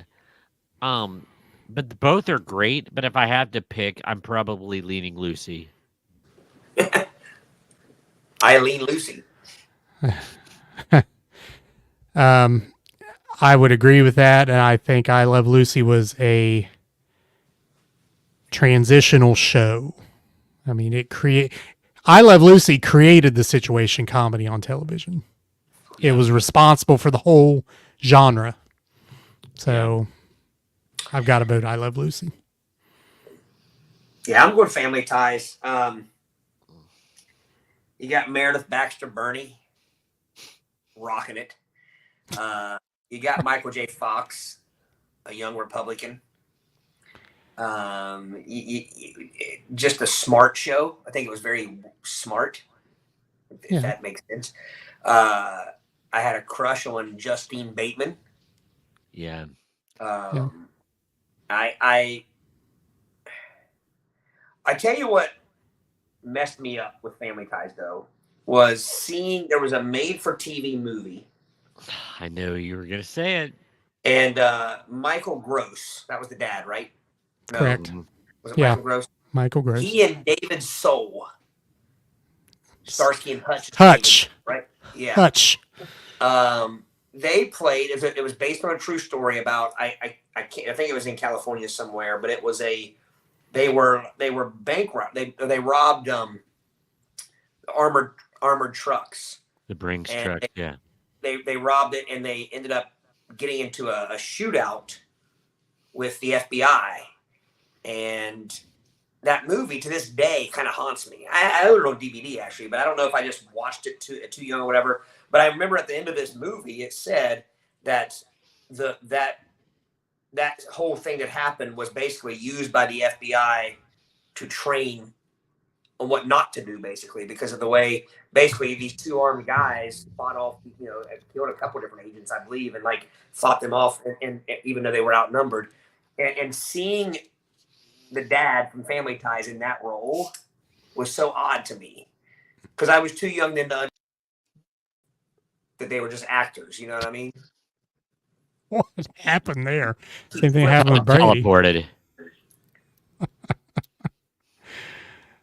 Yeah. So anyway, that was a whole side, but Family Ties. We can't let Family Ties off the hook for one problem. Skippy. Oh yeah. Skippy was the boner of Family Ties. If you think about it. He was the Richard Stabone of Family Ties. Oh. Yeah. Sorry. The look on your face. I was like, no, he was. Yeah, he was from Growing Pains. Your Richard Stabone boner. That was Skippy. Was that on Family Ties? Well, yeah. But you know what? Perseverance. He had a crush on Justine Bateman as well, and he wouldn't give up. I'm pretty sure. Yeah. All right, so we got 2 I Love Lucy's and a Family Ties amongst us. 3-1 I Love Lucy. E Swope 3-2 I Love Lucy. The Browns 5-2 I Love Lucy with their 2 votes. 5-3 with the historians vote for Family Ties, not Family Toes. Samantha Lucy, that's 6-3. Then historian says his vote was Family Ties unless it's a Tina Yothers episode. Tina Yothers was definitely the worst character in the show. That would be a fun topic, fellas. Somebody jot that down for future, like the worst character in a sitcom, like from each sitcom. Yeah. That'd be fun. That would be. I'll write it down. Looks like I Love Lucy. It looks like Lucy does have it. Yep. Super Dave votes Skippy. So what do you vote? We have people how many people are watching? We got 9 Oh, really? Super Watching Dave, or here in the room? in the room. Okay. Well, I mean, is there a difference? True. I think people are just lingering in the room and not watching. I don't know. Maybe they are. I Love Lucy. Well, Or are you hanging on for votes? Well, I was just trying to think of who's been voting that hasn't voted. Super Dave didn't actually vote, unless he's. I think he's voting for Family Ties, though. Celia hasn't voted yet. So what is Gary's lefty? What is I missed the I love Lefty. Lefty Lucy, righty tighty. Is that? Oh Gary, yeah. Gary creates his own games here. Like you know what I mean? He always makes us think. yeah. Gary and his Yes. intellectual wit always keeps us on our toes. But I'm guessing it was an I Love Lucy type thing. Super Dave's Okay. family. Still think Lucy takes it. That would have been a. Never mind. Lucy, I'm home. Uh, All right. So Lucy. Lucy. Actually, I can already say is not voted, but I know she would say I love Lucy. She's a big Lucy fan. All right. Final region, second round. We have the number 1 seed, Cheers, versus, which by the way, Cheers beat the 16 seed Brooklyn 99. Going up against the number 9 seed Gilligan's Island that somehow defeated the number 8 seed Good Times. Good time. So we have Cheers Ricky Ricardo. versus Gilligan. Speaking of I Love Lucy. Yeah. Cheers over.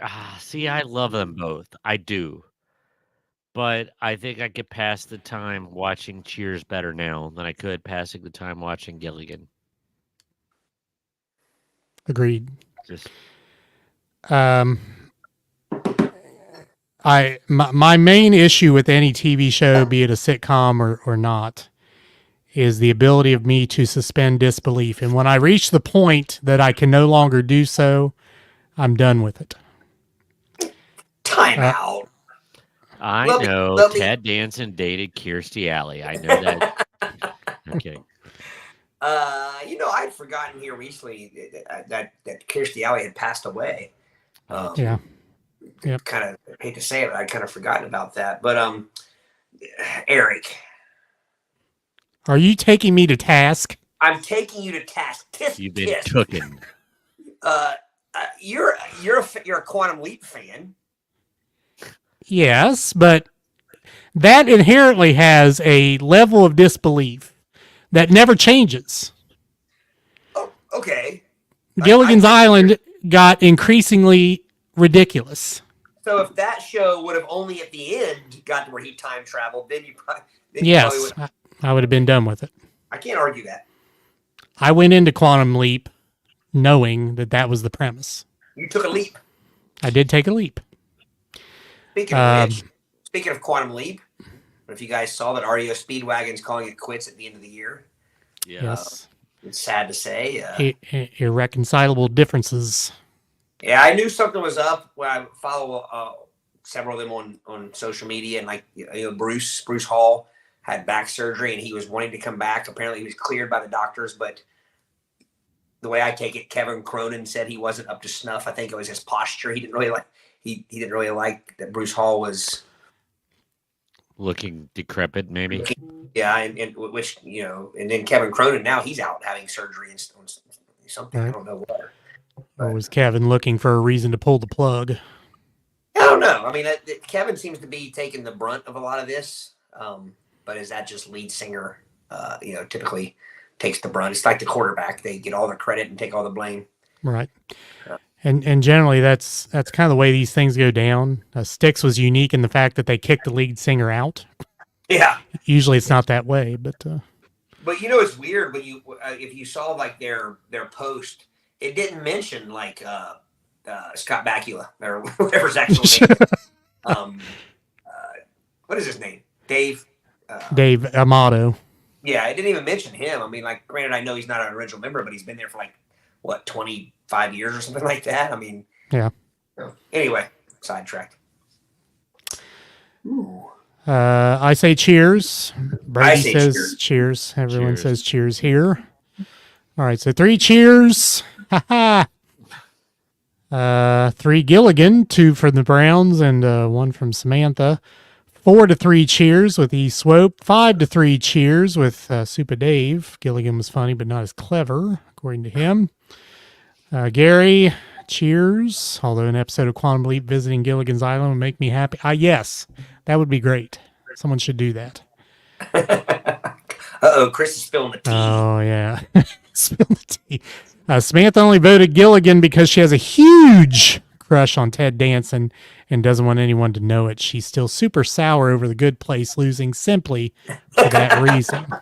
That was a lot there, Chris. I'm going to be honest. with you. She likes the Theodore Danson. And Samantha retaliates with And Samantha retaliates with Boulder Dash. Boulder Dash. Hokum. Bull hunk honky. Fib. Poppycock.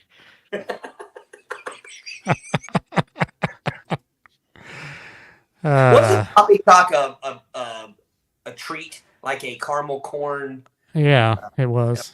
Oh.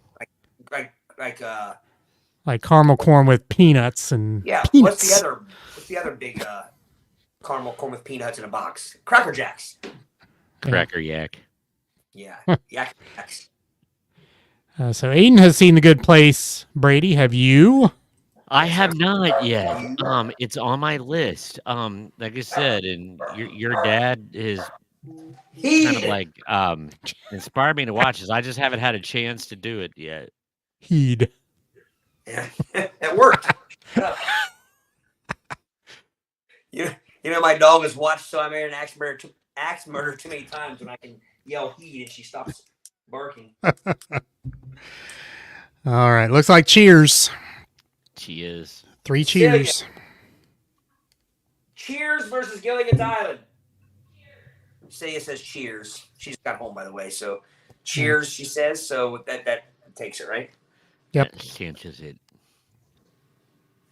All right. Next up, 5 seed, Laverne and Shirley. Man, this is tough. Versus, by the way, Laverne and Shirley beat the 12 seed Arrested Development. That was a tough one. Yeah. I got outvoted on that, I think. Laverne and Shirley versus the 4 seed Roseanne that defeated Malcolm in the Middle. So we have Laverne and Shirley versus Roseanne. 2 strong female-led. I lost both of those matchups, actually. I voted for Malcolm in the Midst, and I voted for let's see. So we got Roseanne versus Laverne and Shirley. You got the Lenny and Squiggy factor. Yes. But you have the John Goodman factor. Who doesn't love John Goodman? You got the Carmine Ragusa factor. Did I send you that video, that clip where he was an entertainer and everybody was doing the Carmine? It was like from a vintage thing, and I'm like, ooh, it was pretty cringy. Was there ever a show that handled a character like Roseanne handled Becky? There are shows that have replaced characters, like they did Becky, Bewitched being one. But were there shows that wrote it into made little references to it in the writing of it, like Roseanne did? I don't think so. And Roseanne, and that was unique because there were shows that were totally meant to be that tongue in cheek. I'm thinking like Police Squad or something like that. But Roseanne wasn't really meant to be like that, but they kind of nodded towards it, which I found very funny myself. Well, yeah, because they realized that like we aren't idiots and we can clearly see there's 2 different, two different characters. Yeah. So I kind of like that. They did the same thing, something similar, and I actually didn't know about this till recently. I'm a big fan of the show Reba, which will be on my list, by the way, of shows that should have been on this. Reba. But the youngest sister in Reba, she had to leave the show because she had an eating disorder, which is obviously not funny at all. But when she returned to the show, they made a couple comments like the first season back after she returned, she like walks into the room and somebody says like, "Where have you been?" And I forget but her response was something alluding to the fact that she had been off the show for a while. And then she even said something about, "I'm going to get something to eat." So she kind of made, they kind of made kind of, and to me, it was very reminiscent of Reba, or I'm sorry, of Roseanne. The way that they kind of like the audience is in on it, you know. On the yeah. Speaking of crushes, I was much more partial to Roseanne. Sarah Chalk, rather than Leslie Goranson. I like Sarah Chalk in Scrubs, but I think the other girl. Do you remember her? You remember the movie? Oh crap! I don't remember that movie. Hilary Swank, Boys Don't Cry. Oh yeah. The girl who the original Becky was in that and like was really good as a dramatic role, you know, man. So I think she might have had the better acting chops of the two. Yeah. I'm going Roseanne all day long.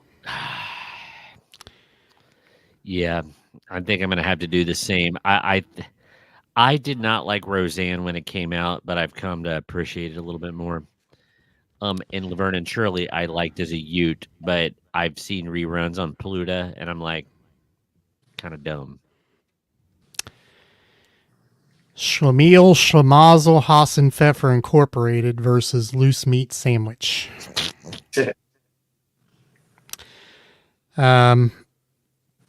For the going back to the previous conversation, I tend toward more highbrow humor, which I think Roseanne delivers better than Laverne and Shirley does. Yeah. Well, did you ever think you would say that though? Like back, you know what I mean? Like, No. But I think I said this one other time we talked about Roseanne. Roseanne felt like home to me, and not that your household had to be exactly like Roseanne's. I'm not saying that, but it was believable. Yeah. The kids weren't perfect, and Dan and Roseanne weren't perfect. Now they got crazy with the storyline later on towards the end and things like that. But yeah, Roseanne's taking this one pretty easily, right?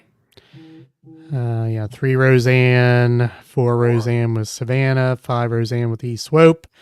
Got a couple Laverne and Shirley's from Samantha and Gary. Roseanne from Celia, Roseanne from John. You know, and Samantha Roseanne from the and Historian. are splitting votes quite a bit here. They are. They have been opposite on most of these votes. Yeah. Is there a lover's quarrel going on here? I mean, it is election. and she says that Chris is absolutely lying on her and her crush on Ted my Danson. Goodness.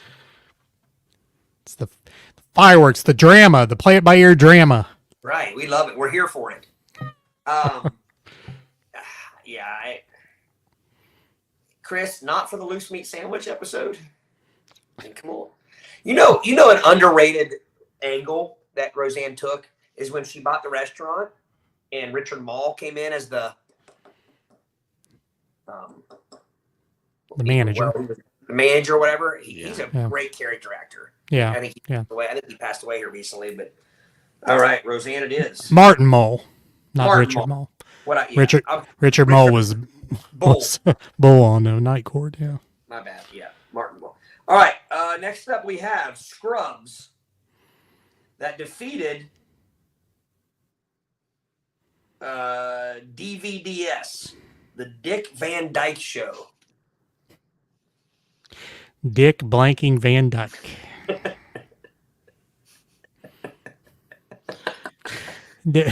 Coming your way, guys.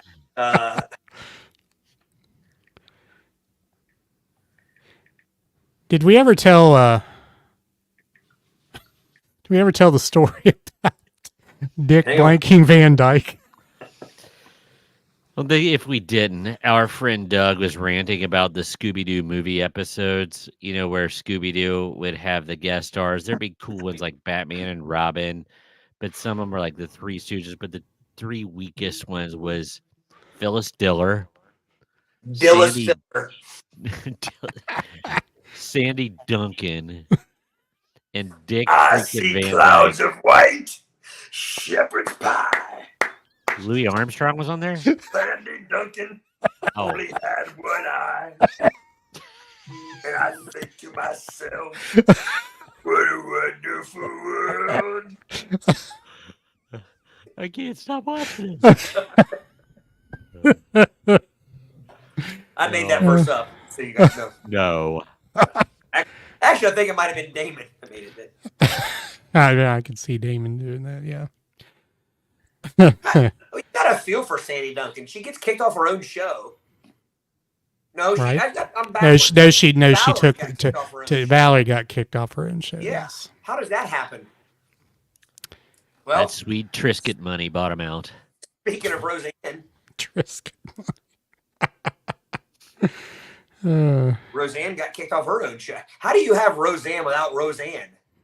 You became changed the the name to the Connors. Connors. I know, but it's still. I'm gonna get canceled. Yes, you are. So what we have? Scrubs versus who? Oh, Oh, who? Scrubs versus. No, hang on, man. I never did say, did I? No, you didn't. no.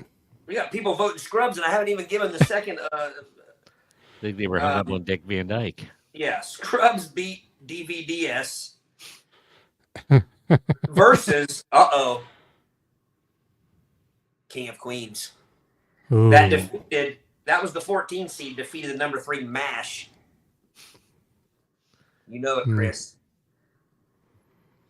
It's a tough matchup. Look at Savannah and Super Dave voting Scrubs before I even said what was next.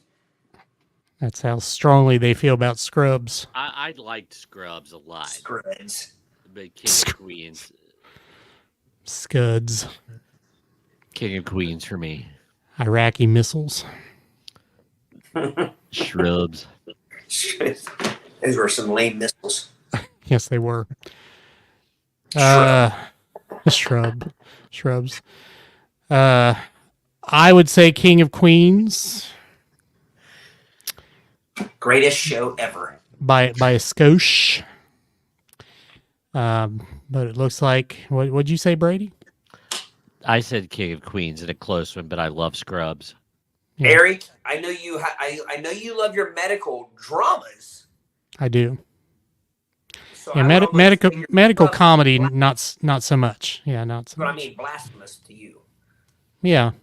I mean, that's probably why I lean on this the way I do. But I No wouldn't go Trapper far. John. So, yeah, no Trapper John MD certainly. I wouldn't go as far as say blaspheme, but not my cup of tea when it comes to that. So yeah, King of Queens with a strong run here. I thought Scrubs was going to win, but it's like it's King of Queens. Super Dave, you changing your vote since you voted prematurely? Premature evotilation. There are pills for that. John Brown sticking with shrubs. man loves his shrubbery. Bring me It's the a- shrubbery. It's a show on HGTV.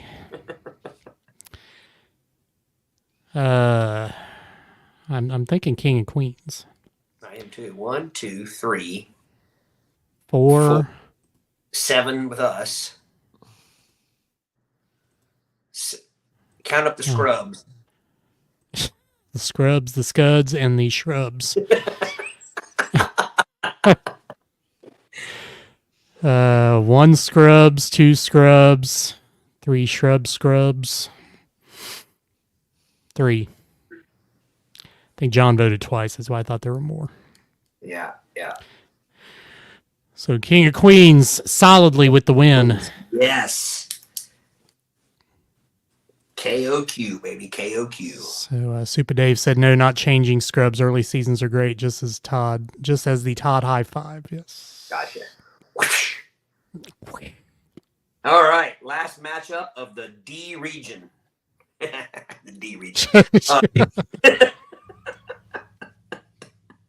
I am too old for that joke. Let's see. Saved by the Bell, number 7 seed versus 10 seed. Brady, did you watch that thing I sent earlier that asked if Zach Morris can really play guitar? Did I send that to you? Yeah. And it, No, I don't believe you did. I know what you're talking about, though. I'll send it. But there's a song in the show that they do when they had their band, whatever their band was called. Yeah.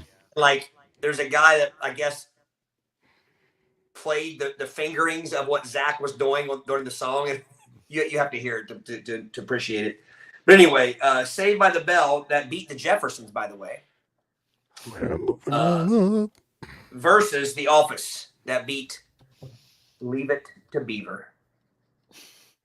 So we have Saved by the Bell versus The Office.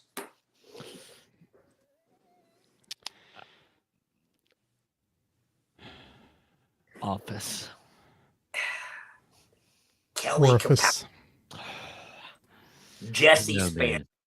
Lisa Turtle, Screech Powers, Zach Morris, AC Slater, Dickie Belding,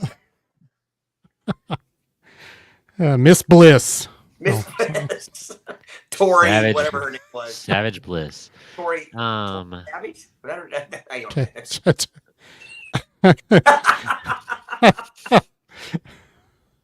Pretty sure that was not one Saved by the Bell. No.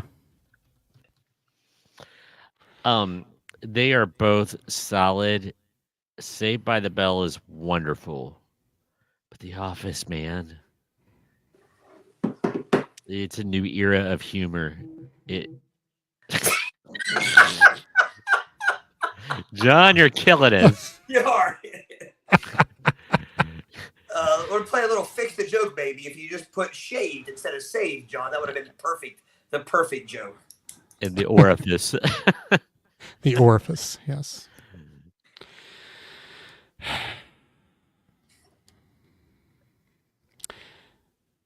Saved by the Bell in the last season tried to, well, in the last 2 seasons, Tori Scott, by the way. Tori Scott. Okay. Yeah, that was her name. Don't Google Tori Savage. Yeah, yeah, don't do that. Tried to bring her in. She disappeared without a explanation. Then they tried to expunge the entire cast and bring in a new cast, which failed miserably. However,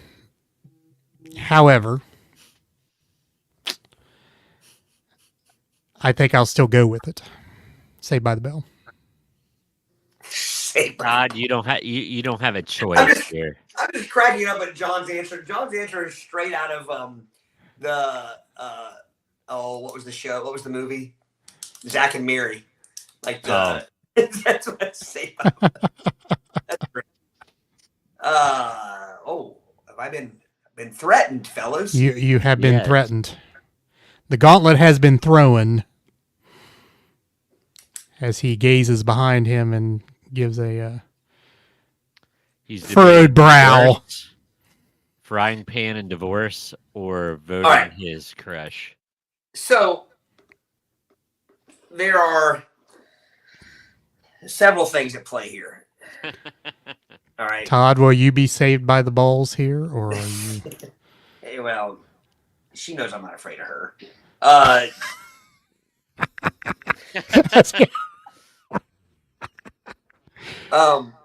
So there are some episodes of The Office that by far surpass anything Saved by the Bell ever did, as far as his comedy. The basketball game episode, the CPR episode, that kind of thing. Yeah. However, the time of my life that Saved by the Bell was popular made a much larger mark on me than what The Office did. Which caused you to make marks elsewhere. Shut it, Eric. That's beyond the TV 14. Come on now. That's going to have to be edited out later. That's worse than Brady's F-bomb. Which, by the way, Sadie the other day, I'm telling you, she came to Brady's defense. She said she doesn't think he says the F word. What? So if a divorce happens, I'm here for you, Celia. Celia, what did you say you thought Brady said instead of the F word? Oh, Lord, here she comes. Oh, if Brady doesn't know what Brady said instead of the F word, I don't know how Celia knows. Celia thinks Brady said fugs, which makes no sense at all. It's a I'm not nonsense word. tongue-tied. Well, so you meant to say the F bomb. Maybe you didn't actually say it. Whatever I said just became discombobulated, and there's no way to bobulate it. It just, it just Repopulate. Yeah. I will go with what the historian says. Your mom says you said it, so therefore you said it. And I'm going to be honest, I've been married 24 years, but I'm still putting the word of Mrs. Lining over. That's how powerful that generation of moms are. You know what I mean? Yes. Yeah. I would almost feel bad if I disagreed with Miss Lining. Exactly. All right. I would duck my head in shame. I'm going to say by the bell, guys, because again. Oh my God. And the first time a divorce is unfolded live on our podcast. Hey, I own slightly less than half of everything in this house. So Slightly less. I can see Celia coming into the room, and your statue that's right over your right shoulder, Todd. I can just see her sawing it in half.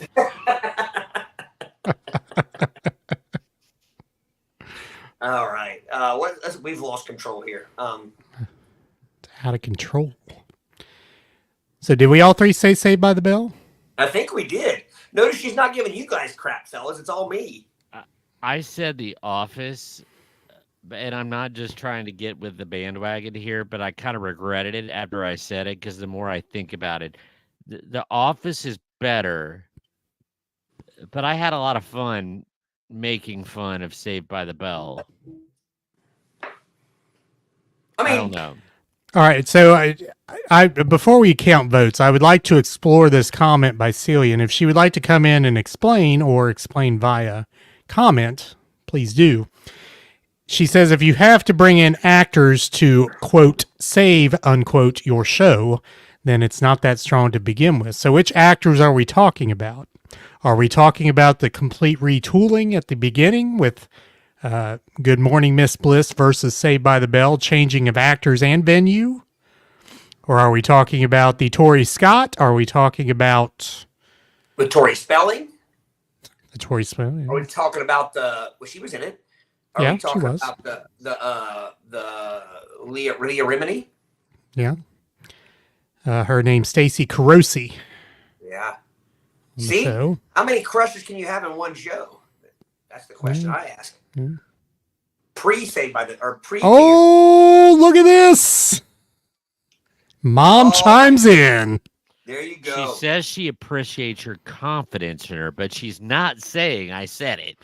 Oh, she'll say she already said it. I know. Shouldn't need to restate it. Yeah, I think Brady's been secretly telling Celia, hey, Celia, you need to tell Todd that I didn't say the F word, so he'll bring it up on air. And then my mom will hear Todd say that I didn't think he said it, and then she will re-listen, and it will change her hearing based on what the preconception. Yes, yeah. And again, mothers of that generation, strong as a rock.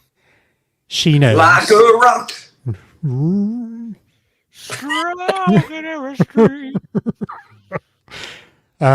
All right. So Celia says you guys are talking about the multiple times that Saved had to alter their show to save it. That's not a strong show. If you constantly have to retool it, The Office had a strong cast and most of them stayed till the end. Yeah, but see, the Office was bringing new people in all the time. First off, The Office itself was retooled. It was True. retooled. So, yeah, it was British, yeah. a British comedy show before it was an American show. I would say there were two retoolings, unquote, of the Saved by the Bell show. The very first one, where they kept Zach and Lisa and Screech and added the others.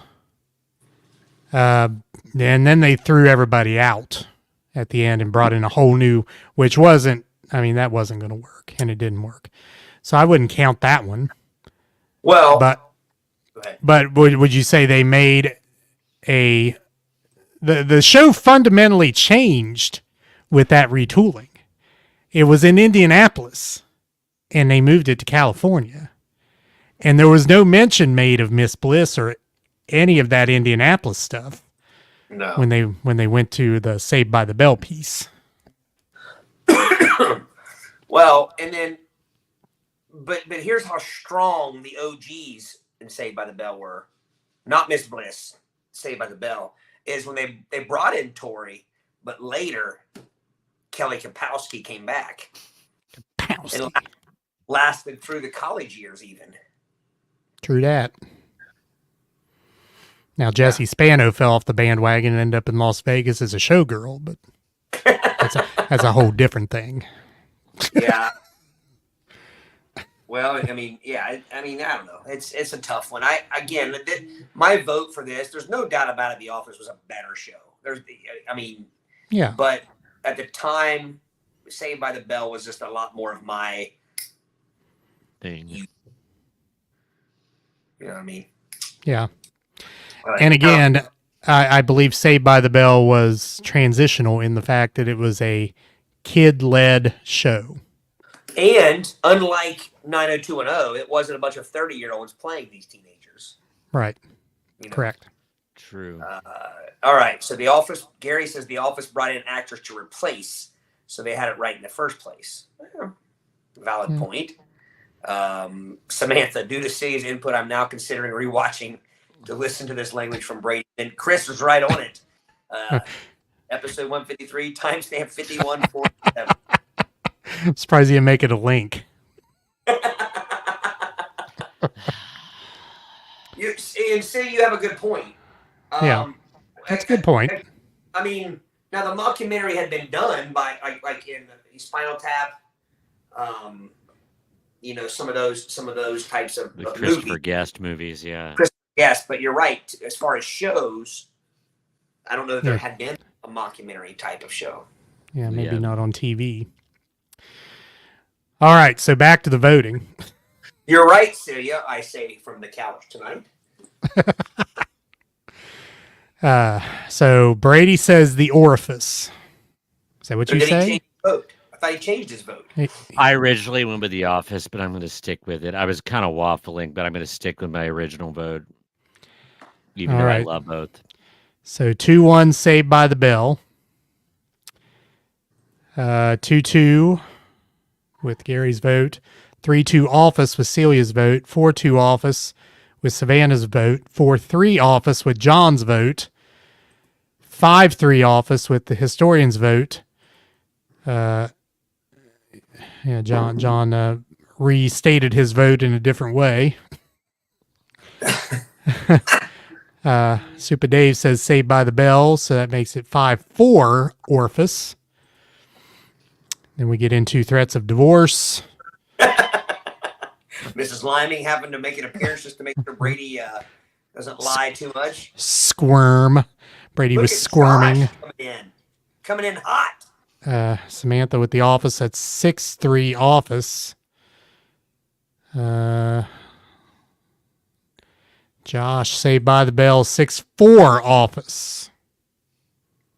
Wait a Looks minute. like Oh, okay, yeah, Super Dave. I'm sorry. It was I thought you. So, I think you miscounted, Eric. Because John was Saved by the Bell, you were Saved by the Bell, I was Saved by the Bell. That's 3. Super Dave would be 4. right. Josh would be 5. Yeah, Okay, then it's 6-5. 5. Yeah, just one off. Yeah. Yeah. So Super Dave had me 6-5 Office. Right. Anyone else going once? Well, got Todd's final Got tabulation. 12 in the Gosh, room. We can't share, but thank you for the video. It brought us much enjoyment. The video you shared. Which video? The one that Josh shared. The one you were referencing before we went on the air tonight. I've watched that video about 100 times in the last week. And laugh like that every time. And laugh like that every time. Perfect. Oh, I think 6-5 I assume Orifice. Josh kept that. you, Of course.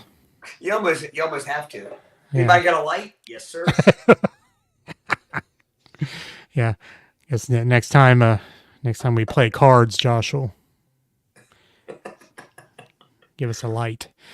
Yeah, 665 Orphis. Man, there's some people that didn't vote. You're welcome, and yes. Oh my gosh. All right, I'm sad to write this down. I'm still waiting for any last minute votes. A reprieve on the way to the gallows. Going once, going twice. Saved by the Bell versus The Office. If you have not voted, speak now or forever hold your peace. Which is what Todd was doing when he was watching Saved by the Bell. Eric, this is slimy. Are you going to put up with this? Kick him out. Wouldn't it be funny if we had an option of people kicking us out? My mom will come busting through the door and Cool. Do you know? Yeah. Do you know how horrible that would make me feel if that actually happened? That there are no words See, of you how think horrible about I that would before you feel. make those unruly comments. Unruly. All right, I wrote it down, fellas. The Office wins. All right. So where do we stand here? We're never going to get through this bracket. So what do you mean where we so we stand at, we are through the second round.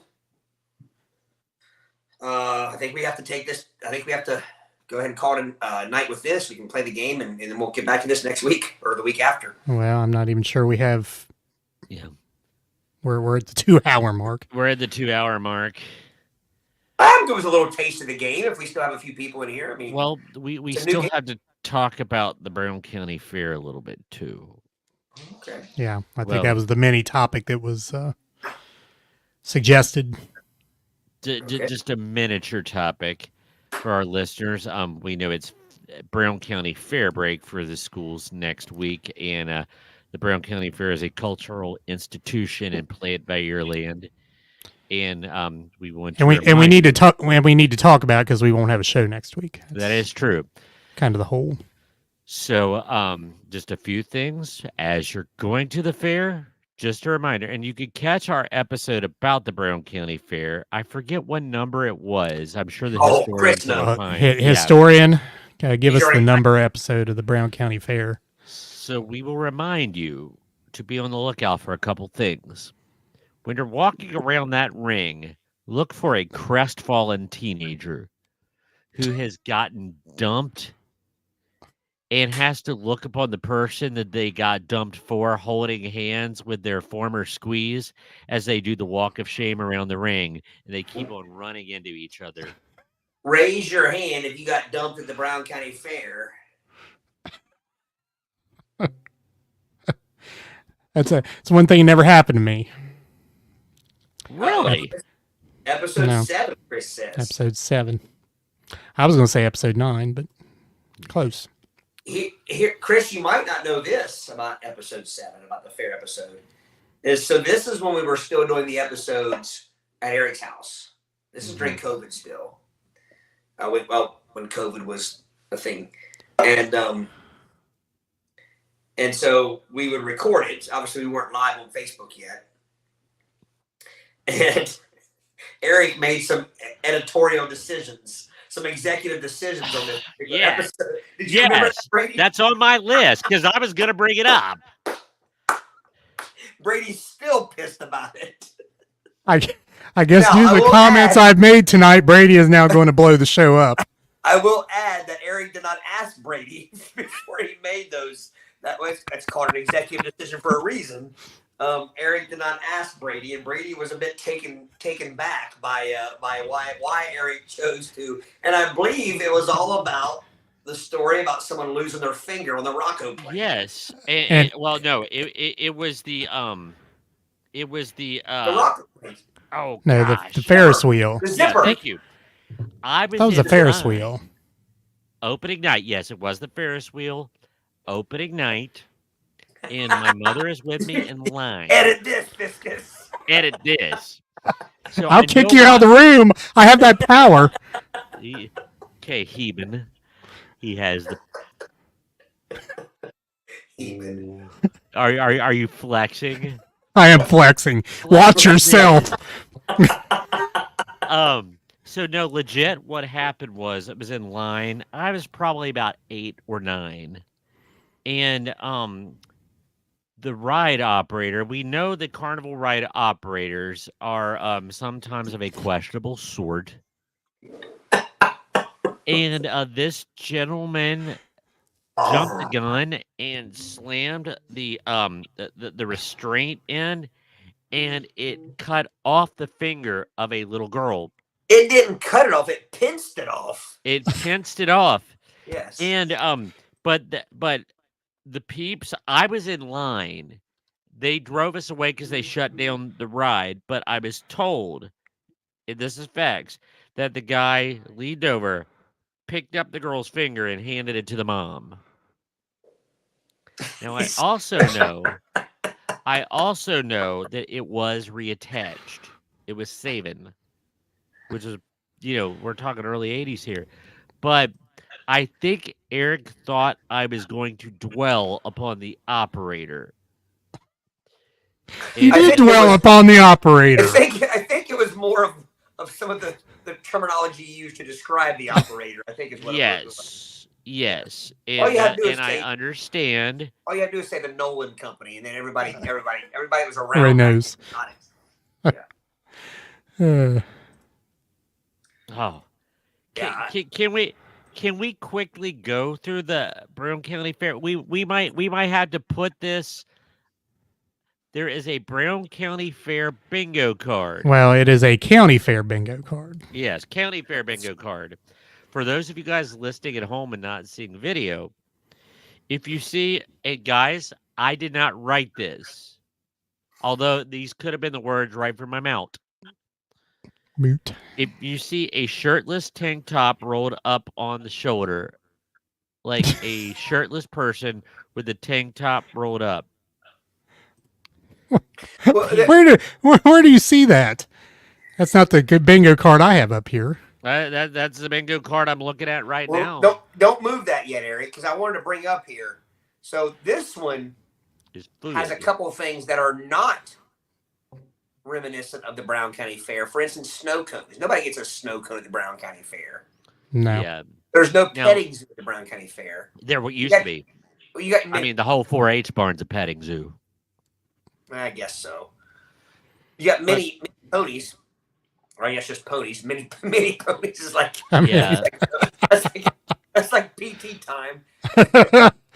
yeah. OJ juice. Um, Let's see. Nobody gets well- peanuts at the Brown County Fair.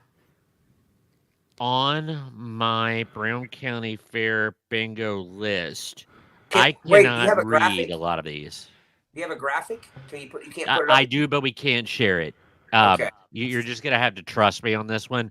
I'm gonna Okay. read a few of them. The one that we have on the screen is more things about food, like blue ribbons and kettle corn and mini donuts and things like that. Mine Nobody eats are kettle corn at the Brown County Fair either. yeah. So mine is overly affectionate teens.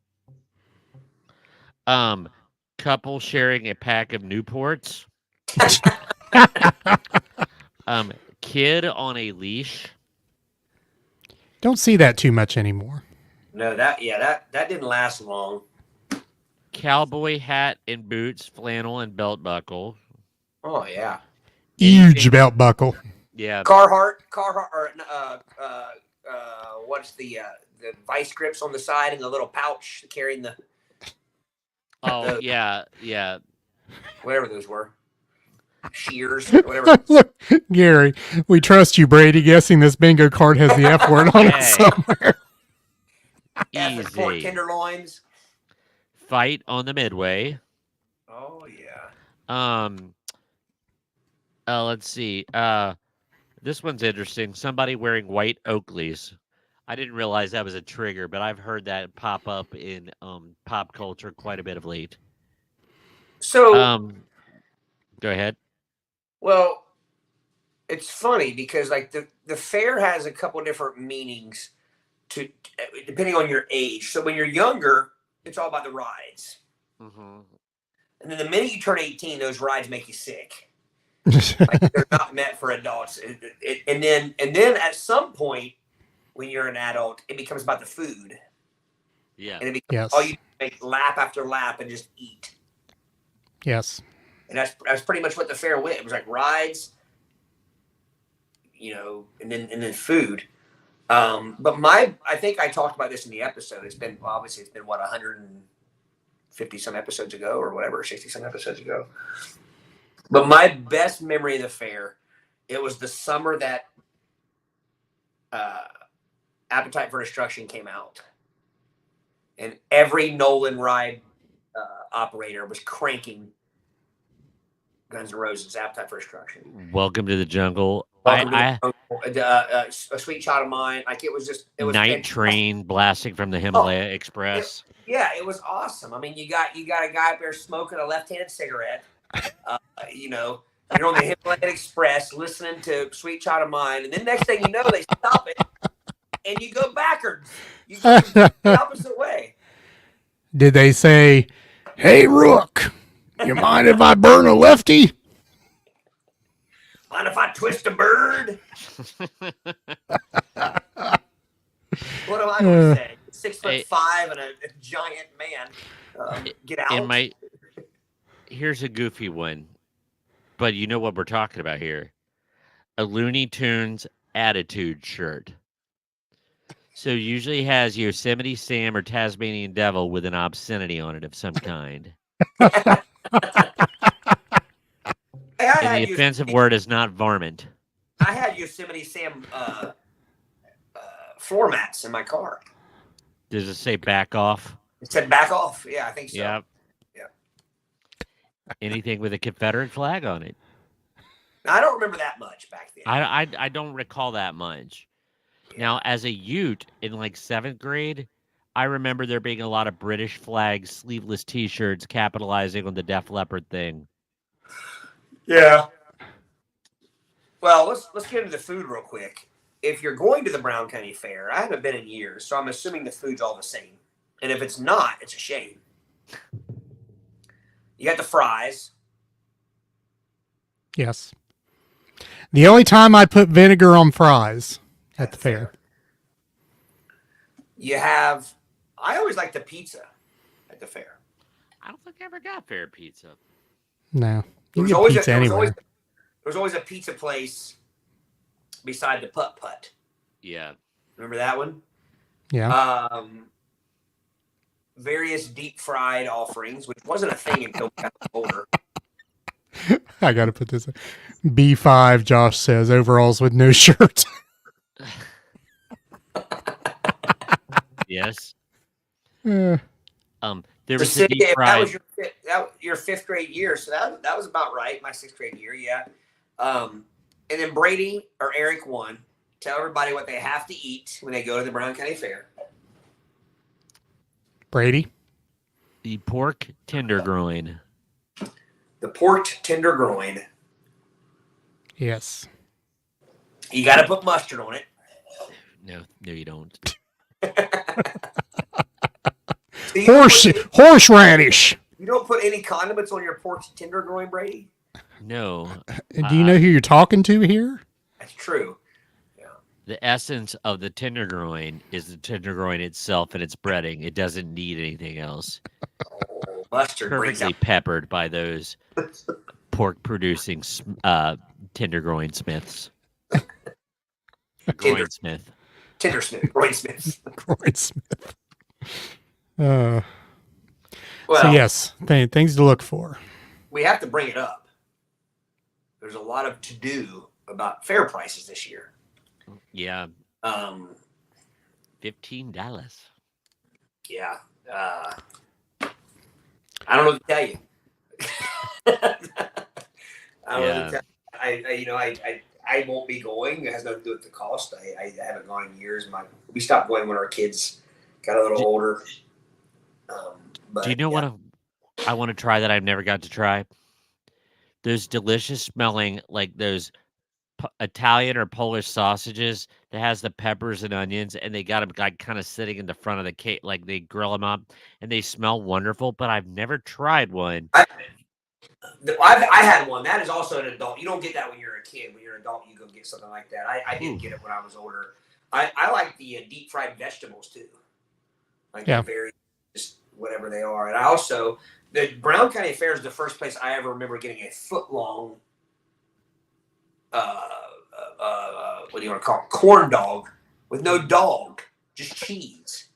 It was What? It's Oh, like, like fried cheese. it's like a corn dog outside, like a cattail It did, yeah. stuffed with cheese. The Really? plant, not the feline apparatus. Right. Yeah. It literally, if you were to look at one, it looks like a foot long corn dog. But when you bite into it, no dog, just cheese. Just corn and Just cheese. corn and cheese. Yeah. Keeping cardiologists in business for decades. I always like the fudge at the Brown County Fair too. I'd always get me a patch. Fudge. And You got- taffy. you got- Taffy. I'm not a taffy. Cinnamon guy. rolls here. I have 8 teeth. Taffy wreaks havoc on my teeth. Yeah. Uh, The cinnamon rolls were great, but they have not been there since COVID. The people that ran the cinnamon. Now the cinnamon rolls were so good you had to brave the swarm of bees and wasps in the front of it because it was all sweet and it was like a swarm of bees and you had to work your way through to get your excellent cinnamon roll. I actually think, Brady, that the reason the cinnamon roll people aren't there anymore is because you are the only one that ever bought cinnamon rolls at the Brown County. Right. I've never heard of anyone buying a I've never cinnamon heard roll of at the Brown cinnamon. Right. County Fair. I mean, well, no, I know I'm not the only one because there's been times where I've went to get them and they were gone already. Because they only made Yeah. 3. Well, yeah, but they were the size of manhole covers, because I would buy one and cut them in half or even thirds and freeze them. So they were excellent. Yeah, elephant ears, yes. Do I get to say it? Go ahead. Go ahead. Pachyderm external auditory meatus. That is the scientific name for an elephant ear. Sprinkled with sugar. Well, cinnamon, too. What was the other thing? I was never a big waffle cone fan. Or Oh, whatever the they're sugar called. waffles. Sugar waffles. Never a Yeah. big fan of those. What was the other thing? You had elephant ears, sugar waffles, and Candy apples and caramel no, apples. something along the same lines of those. Oh, funnel cakes. funnel cakes. Funnel cakes. Yeah, I love. Now if you found the rare funnel cake you could get fruit on, that was even better. Ooh, the cherries. Yeah. I don't like fruit on my sweets. No, You it's know like you're gonna say it. You're one to say it, Eric. Just say it. I don't know what you're referring to, Oh, really. A Rooty Tooty Fresh and Fruity. That would be funnel cake. me. That's not Eric. Yeah, I'm the, that's one that had Todd. to watch, I'm the one that had to watch you order that night after night at IHOP. While everybody else got And they made you manly say it drinks. too. Like how can you even say that with a straight face? I Couldn't. tried to doing this, where I just show them on the menu. Wait, What do you they're- got? I'm sorry, I oh, don't have my well, glasses on. and they go Rudy back Tooty and laugh at you in the kitchen. I made him say it. Yeah. Yeah, you just kind of have to. I think it was just a look and like a hand gesture. They knew what he wanted. So, Celia, love the fair on election year. The parade lasts 12 hours and so many people passing out stuff. That is true. The fair parade is unrivaled by any parade. Oh yeah, Outstanding. yeah. Did the Hill Williams ever go to the Brown County Fair? Or were they just a Sardinia Founders Day staple? I think think that- they went to the Brown County Fair too. You think so? I don't think there was enough room in the fair parade for them to do their hijinks. It's like they show up and they get turned away. Yeah, somebody probably snatched their raccoon tail off the antenna and then they had to turn around and go. What about the Shriners? In their creepy little cars. Oh, and they're little what do you call it? Little clown cars and motorized unicycle things. Yeah. And Definitely wasn't enough S's. room for the Shriners. You know, I gotta be honest though. I don't think I watched.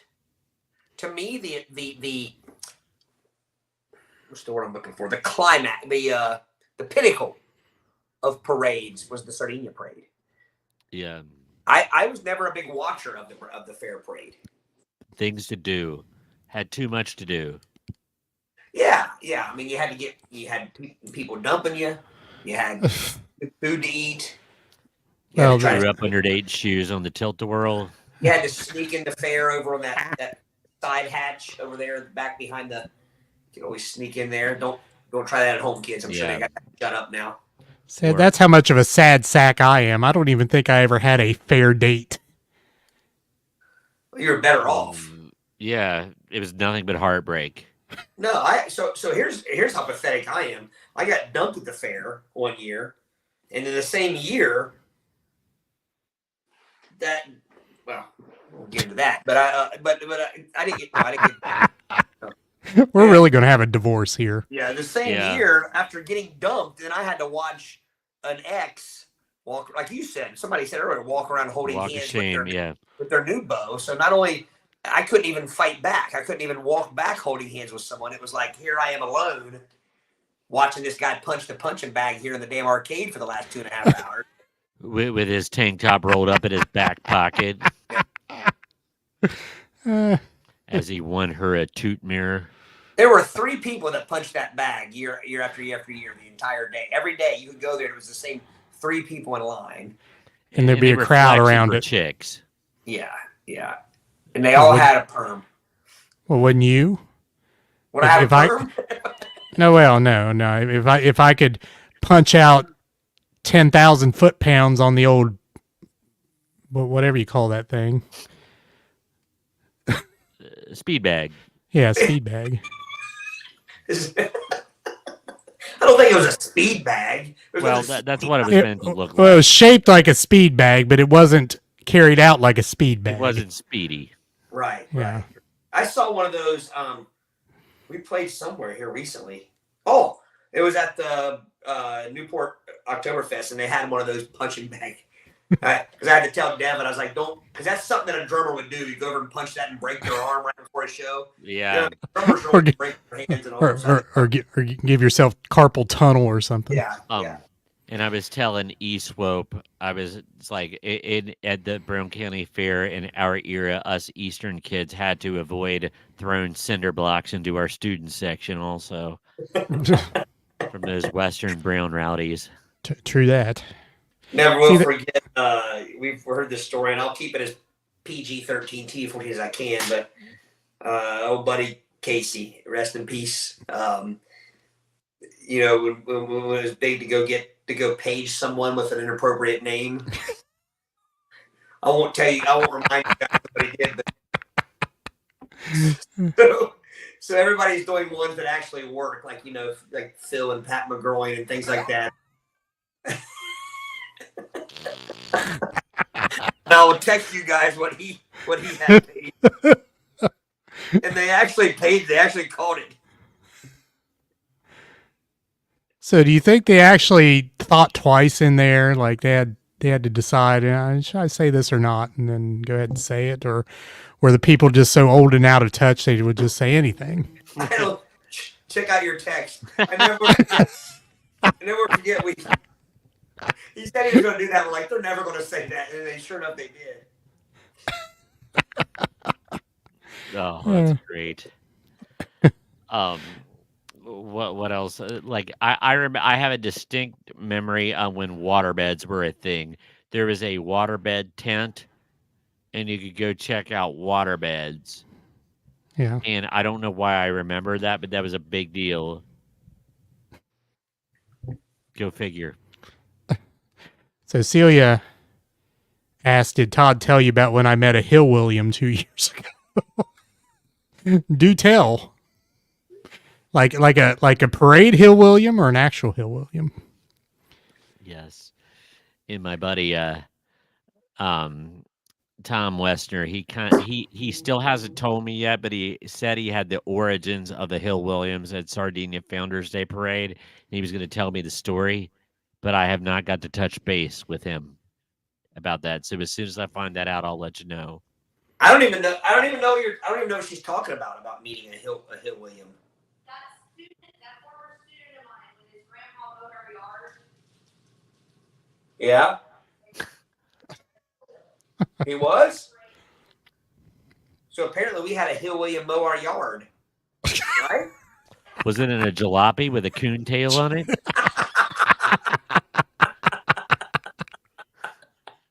It was funny because I kept hearing the mow yard, I kept hearing, "Ooh." Along with annoying hillbilly music played at That's what it sounded like. That's my best. lot of banjo and I don't remember that. mouth harp. Yeah, I don't remember that. I don't remember that at all. But that's interesting that we had a Hill William mow our yard. How does that come up in conversation? I don't know. I was a Hill William. You saw me Celia, as a how did that come child. up? Celia, how did that come up? Like, Oh, did you, was it Never his know. mowing style? And you're like, hey, I think I've seen you drive in a parade before. I was talking to him, and I found out that I had his grandson Uh-huh. in my class that year, and he talked about stuff they did and that they went to parades as the hillbillies. So And I was- the grandson or the mower? The mowing guy, the guy. So say it was his a- grandson would go with us. If you can't hear what she's saying, is Celia she was talking to the guy that was mowing our yard, and it turned out she was his grandson's teacher, and he was Uh-huh. talking about things that they did when they were younger stuff. And he talked No, about with his grandson. he did with his grandson, and he said he would go to parades and dress up as hillbillies. And they did it for They did it for Shriners. the Shriner. The Shriners were the clowns. No, they did it for Shriners or Masons. It was another like little. She said they outfit did it for did. something. I used the Masons or the Shriners or something. It was They another. dress up like that and then they get paid in the money. Right after So, but you- then the Illuminati came through next. But you guys remember that makes me question. Because I think in episode 7, you'd have to go back and listen. We talked about, we thought there's no way that it was people just dressing up. It had to be people that's how they lived their lives every day. But apparently Yeah. it wasn't. No, They it were was- professional Hill Williams, parade Hill Williams. It was a shtick. They A fooled us, shtick. guys. Yeah, that's what. Yeah. And then they gave There. their pay that they got for being in the. I bet the rat barker had another job as well. Probably yeah, so. it was meth dealer. That was before meth. Crack. He dealt crack. Toot. It was toot. Crank. Crack. Oh, well, that was a nice little rabbit hole there. So yeah, if you go to the fair, look out for those things. I don't know if I'll go or not. Sometimes I go for the parade. But Seven Bridges is playing on Tuesday night, so I don't know. The Maybe. Eagles tribute. Yeah. Yeah. I will be at the House of Mouse. You know, it's funny. Better I don't you know. than me. I don't know if I've officially bitched about this on this podcast or not, but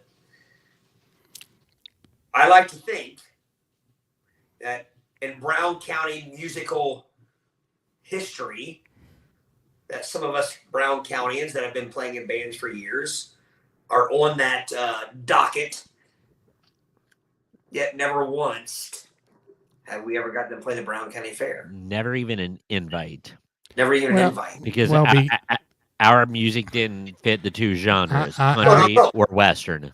No, there's rock bands that play now from like Adams County and other places like that. You know, that makes sense. Adams County, the Brown County Fair, but not the Brown County Fair. So am I sour about that? I don't know. I was. Yeah. Well, I take that back, Brady. There was one year, remember we got offered to play like it was like a Wednesday afternoon in like the Quilt Barn or something like that. It was And we were going to be presented by the Queen of Small Animals, and which is a thing. That's my favorite one because that sounds like an action movie. The Queen of Small Animals, and a ferret comes out and chews somebody's face off. But yeah, it was a less than stellar slot. It was like 9:00 on a Saturday morning. no, it was through the week. It was like I said, No. it was through. Yeah, I remember it being through the week. But anyway, 9:00 on Senior Citizens Day. And we come out playing the devil's music. I digress. Yeah. It's just you would think that they would every once in a while want some local people to represent the county, but The historian says the best musical performance in either the Brown County Fair or the Sardinia Founders Day was Charlie and his train whistle accompanied by a state song. That is a fact. what you don't realize, Chris, is he had just walked from Morristown. No, that's true. That's true. Or whenever the I gotta leave our friend out of this a little bit, but like when the Elvis impersonator, whenever they played at the Brown County Fair, they had an acquaintance or a family member was so overcome with Elvis mania that they would charge the stage like it was the real Elvi. Well, I swear that's happened. This is definitely a rabbit hole.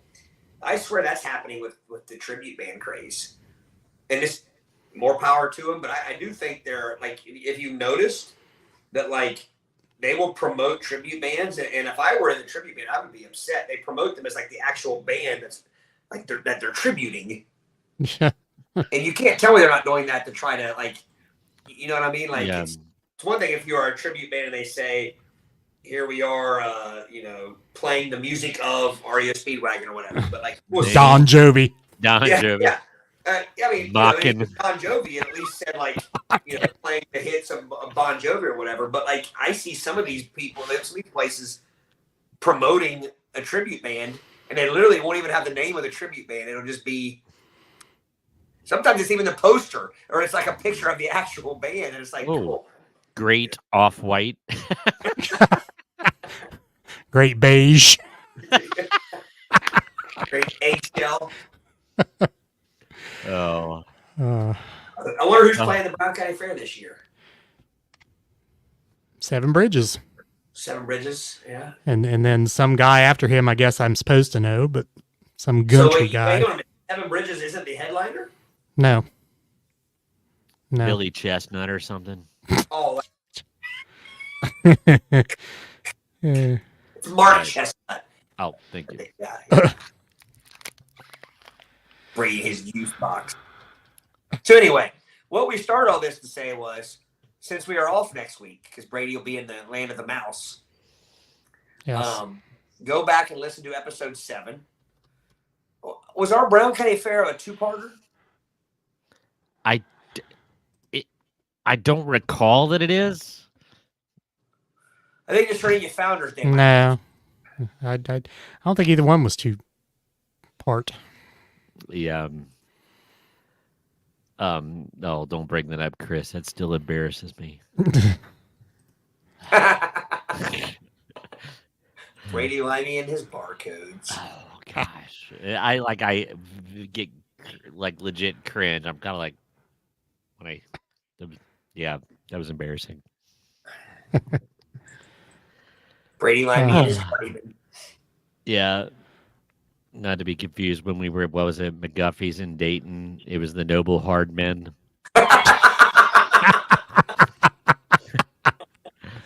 Nice. Well, we were young enough then. Now that probably wouldn't make much sense.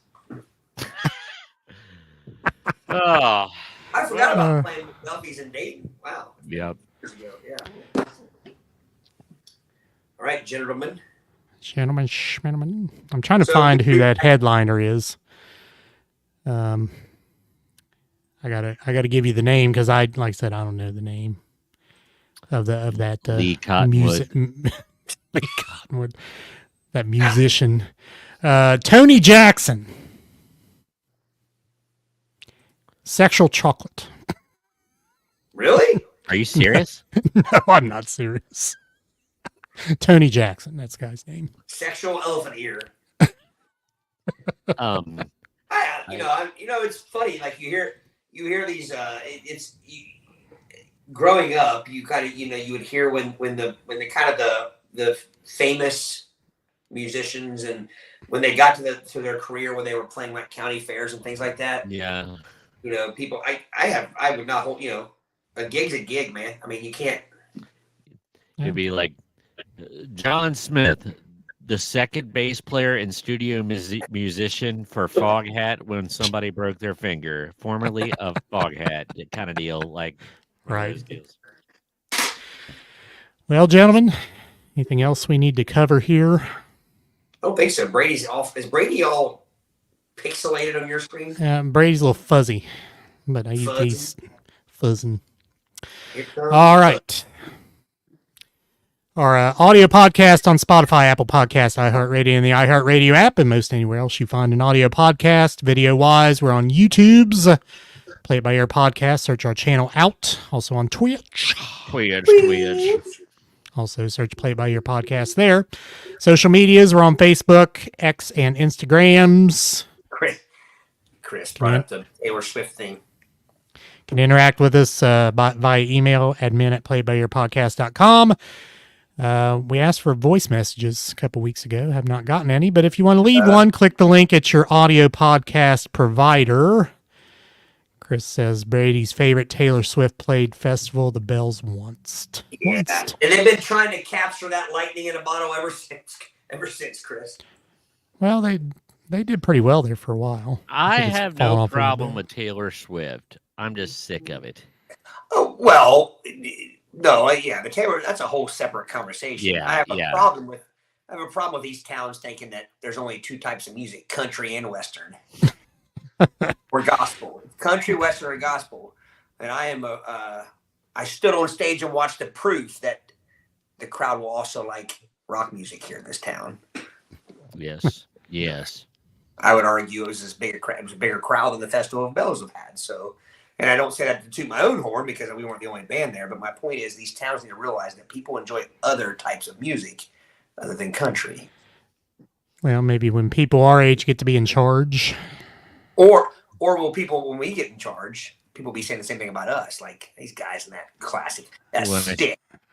Yeah, probably. When I start my Bob Marley tribute band that I've always wanted to do. I wish I was kidding, but I'm not. I know you're not. If there's nothing else, gentlemen, Gary, join you have us. a good week as well. Yes, have a good week, Gary. Join us in 2 weeks. We will not be here next week. Join us in 2 weeks on Wednesday. Todd? No. Peace.